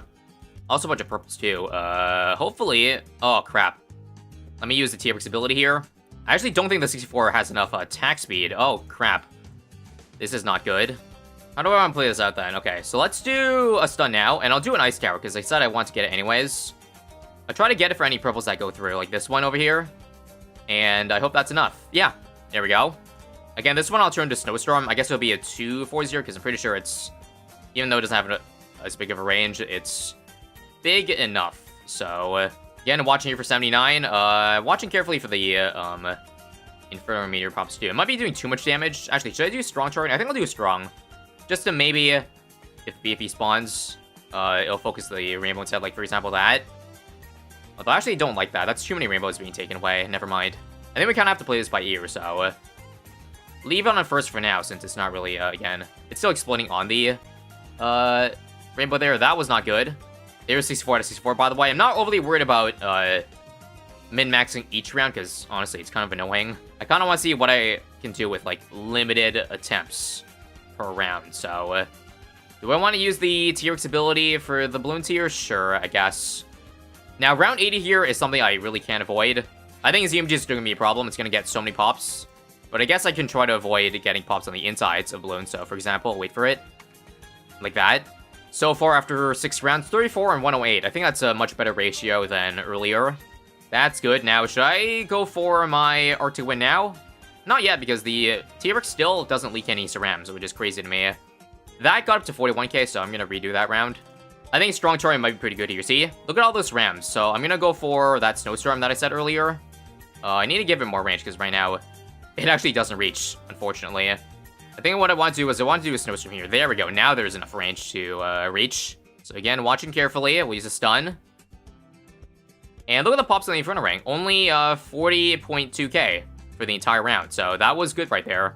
The T-Rex can't hit the immediate start of the map, so the I-Ring takes up a lot of pops. Let me try to redo this round. Maybe I need a Mob Glue already, considering it seems like I need, like, a Shattering Shells for all the Fortifieds. They got far too much HP. We'll do Splatter, sure, why not? Take a look carefully at the pops. Again, having those cerams pop there is really good, and we'll use a stun there. 53, yep, 54. I think this run is doing better than last time. Hang on. Got a bunch of balloons here. There we go, yep. Okay, can we get some cerams leaking this round? Perfect, perfect. This'll, give the I-Ring a bit of time, but the thing is actually, as you see, the meteor actually goes through multiple things at once. That's because the explosion has, like, 10 pierce of its own, which kind of sucks, because I was hoping those cerams would, you know, have the Inferno Ring take even more time of its own. But anyways, 85 is here. Another round where we're gonna get way too many pops taken away with the ZMG. Let's see, let's see. I was still looking at other global towers, and I do see that there is a Dartling Gunner. 420 specifically has pretty good mob damage, so it could help Beast Handler too. I guess it doesn't really matter where the beam goes, so I'm just gonna place it where the discount already is, and I'm 4k off affording it for 85 here, sadly. That's fine, though. I think I'll afford it for 87, at which point, yeah, Iron will do much less damage. I'm gonna take a look here carefully. Yeah, that seems actually probably really quickly, even with the T-Rex alone. So maybe I don't even need the, Plasma Accelerator, but I still think I'm gonna get it. Let me use a stun here, by the way. I need to retarget. I'm gonna use a hotkey, something I have not been doing with this run so far, but it is a good idea to do that. I'll Snowstorm too, just to freeze those cerams and also retarget down here, chomp a couple things up. There we go. That was pretty clean, even though this got up to 76. I think once the rounds get harder and harder, though, I definitely want to go for a Shattering Shell. That'll be after my Plasma Accelerator. Although I also want Overclock, because as you see, this thing is leaking a lot of ceramics. This was also a very bad stun, because now the Inferno Ring just got too many pops. Yeah, all these restarts here are getting annoying. Again, I don't want to break my brain doing this, especially since I'm not in the tournament anymore, so I'll only allow myself to do a couple of restarts each round. Otherwise, I gotta take what I end up getting. So, come on, pop. Nope, just got a lot of pops that round, sadly. I'll try to use a stun here to finish off the cerams. That is, I guess I'll take it. 84,000 at the moment. Still don't have Plasma Accelerator, sadly. Yeah, this really sucks. I could probably get it very soon, though. Come on. I'll use a Snowstorm now. I'll retarget the Beast Handler over here to chomp the balloons up. And there it is. Plasma Accelerator. Let's retarget the Beast to start attacking the ZMGs again. Come on. Gotta have it start doing damage before the Inferno Ring pops all the cerams. Are 420 now. And come on, how much is Inferno Ring at? Okay, 95k. Avoiding pops is really hard, enough said. I think I'll end up getting, yeah, a lot of things hit for the I-Ring this round. 104,000. Do some charting here to avoid getting even more. Yeah, 106. Oof. Perhaps it might have been a mistake going for another tower that I have to micro to succeed. Because, yeah, this is getting very hard to navigate. I also want to get Overclock later, too. Don't forget. That is to help out with the T-Rex not doing enough damage. The Inferno Ring only did 3k that round, so that was pretty good. So we'll just stun there to destroy around 90 very quickly. Nice-oo. And again, the Beast Handler or the Tack Shooter only got about 3,000 pops this round, so we're doing better. At least for these rounds here, which is good. Boy, do I need an Overclock soon, though. It also does seem like that, even with all the cerams on the screen, the Inferno Ring's still getting a lot of pops, because again, that Meteor Explosion Pierce is really added to the pop count, especially since the fortified cerams, they need a Shattering after Overclock. I feel like the Plasma Accelerator isn't really doing much, especially since ZMGs are still getting a lot of pops. So yeah, I still think it's kind of useful, though, so don't give up on it entirely, but yeah, this is really sussy. And now here come a bunch of DTs. Let's retarget the T-Rex down here. Use this Chomp Stun. And use Snowstorm. And retarget back up here. And let's use another Chomp and retarget, or no? No retargeting. Let's get Overclock now, finally. We needed this forever ago. But yeah, take a look. T-Rex is chomping every balloon. Well, a good amount of balloons at least. We'll retarget down here for all the Moabs. Just to avoid it hitting, you know, the Inferno Ring, 145k. Yeah, I'd like to get under 200k, but I don't think it's happening. At least for this run. Also, I completely forgot that the Plasma Accelerator can't hit freaking purple, so guess I gotta get my Shattering now. This run's looking pretty good. I had the Plasma Accelerator locked in place for a long time. We'll use the Snowstorm now. And that is the end of the wave, so let's see if we can just clean up the rest here. Yep, stun. And Overclock again. And we got this, guys. 152 on the Inferno Ring, that's more like it. So, yeah, I think after Shattering, we just go for the first strike, and that's pretty much all our defense. Shame we really can't afford too much in Chimp's Mud here, so let's play this run slowly. I can get the Shattering mid-round, although I don't think I really need it. It's only for fortified mods, but I guess they help out a little bit. Oh, also, stun. And this is really bad. Inferno Ring, we must pop some ZMGs now. That shot alone just did like 3,000 damage. Yikes, do I restart? We'll see. We'll see. Another stun. 1 million pops now on Beast Handler. I will take it. 168 with 4 rounds to go. Unfortunately, here comes another billion pops given to the Inferno Ring, with us needing to do so much damage to this fortified ZMG here. Come on. Gotta get you down ASAP. There we go. Got it. Let's pop all these balloons here, and let's clean up. Yeah, Inferno got like 10k this round. That's something I think I'll live with. Main focus right now should still just be trying to beat these rounds, because it's still no laughing matter. So again, I'll use a stun early to get her out of the way. I don't think I want to use Snowstorm, do I? No, I'll use it now. Hopefully it comes up for the start 99, because I'm certainly going to need it. Let's retarget. Retarget. There we go. Yeah, break down everything as much as possible. Got first strike now. How are the pops looking? 192. I got how much this round? Like, a little over 10,000. That's fine. Not sure what I want to do with the remaining money, so I'm just going to keep it on hand. I'll make sure to Snowstorm. Wait for it, wait for it. Actually, I'll use a stun now. Retarget the T-Rex down over here. And freeze it right when it's in range like this. And how's this looking? Okay. I'll just let the Inferno Ring do the damage there. And we're going to around 100 with 198. Yep, it's not. We're not getting sub 200, but it'll be pretty damn close. I think the only thing left to do at this point is just to get as much bad damage as possible so that we use first strike as early as possible. And that's the victory for us. So let's play, and we'll watch slowly as the pop count rises on the Inferno Ring here. Truth be told, I should probably not use this Pinata skin, because I have no idea when it's going to pop. Let's just randomly choose next Inferno Ring shot. Wait for it. Now. Nope. Missed. We have now peeled the skin off of the bad, so it's easier to see. It's already up to 205, 206. Okay, I'll let it get one more shot in. Come on. I still need one more.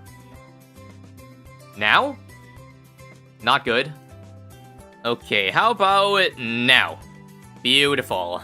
Didn't get the sub 200, but I think 209 is respectable for just 2 runs of this challenge. So overall, this is kind of more of a showcase just how good T-Rex is when you max it and micro it well.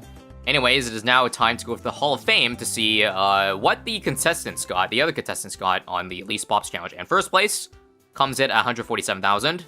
So 50,000 less than I did, and it looks like they just went for pure accelerator spam, so I guess that ended up being better. Better mult damage, better control of everything. Second place, also accelerators, but with a balloon solver. Also interesting that their strategy was just go all in on popping balloons with a solver. And third place with 170k is, would you look at that, a Beast Handler strategy, although they went for Prince of Darkness, which is interesting, but it didn't work with my idea of having the Inferno Ring target the ceramics. Personally, I don't think it actually did that well. Again, since ceramics do add up to a lot of pops, maybe the strategy was just to end the round ASAP, which was what the Prince of Darkness helped with. So yeah. Overall, looking at the tournament rankings for this round, it looks like 7 players placed under 200k. So my score would have been 8th place. Not bad, again, with a bit of optimization. It could probably go under 200, but I think I'm good. Again, that concludes round 7. If you want to see future rounds, then subscribe for more. And again, make sure to check out the playlist if you missed any of the other previous episodes. Thank you for watching.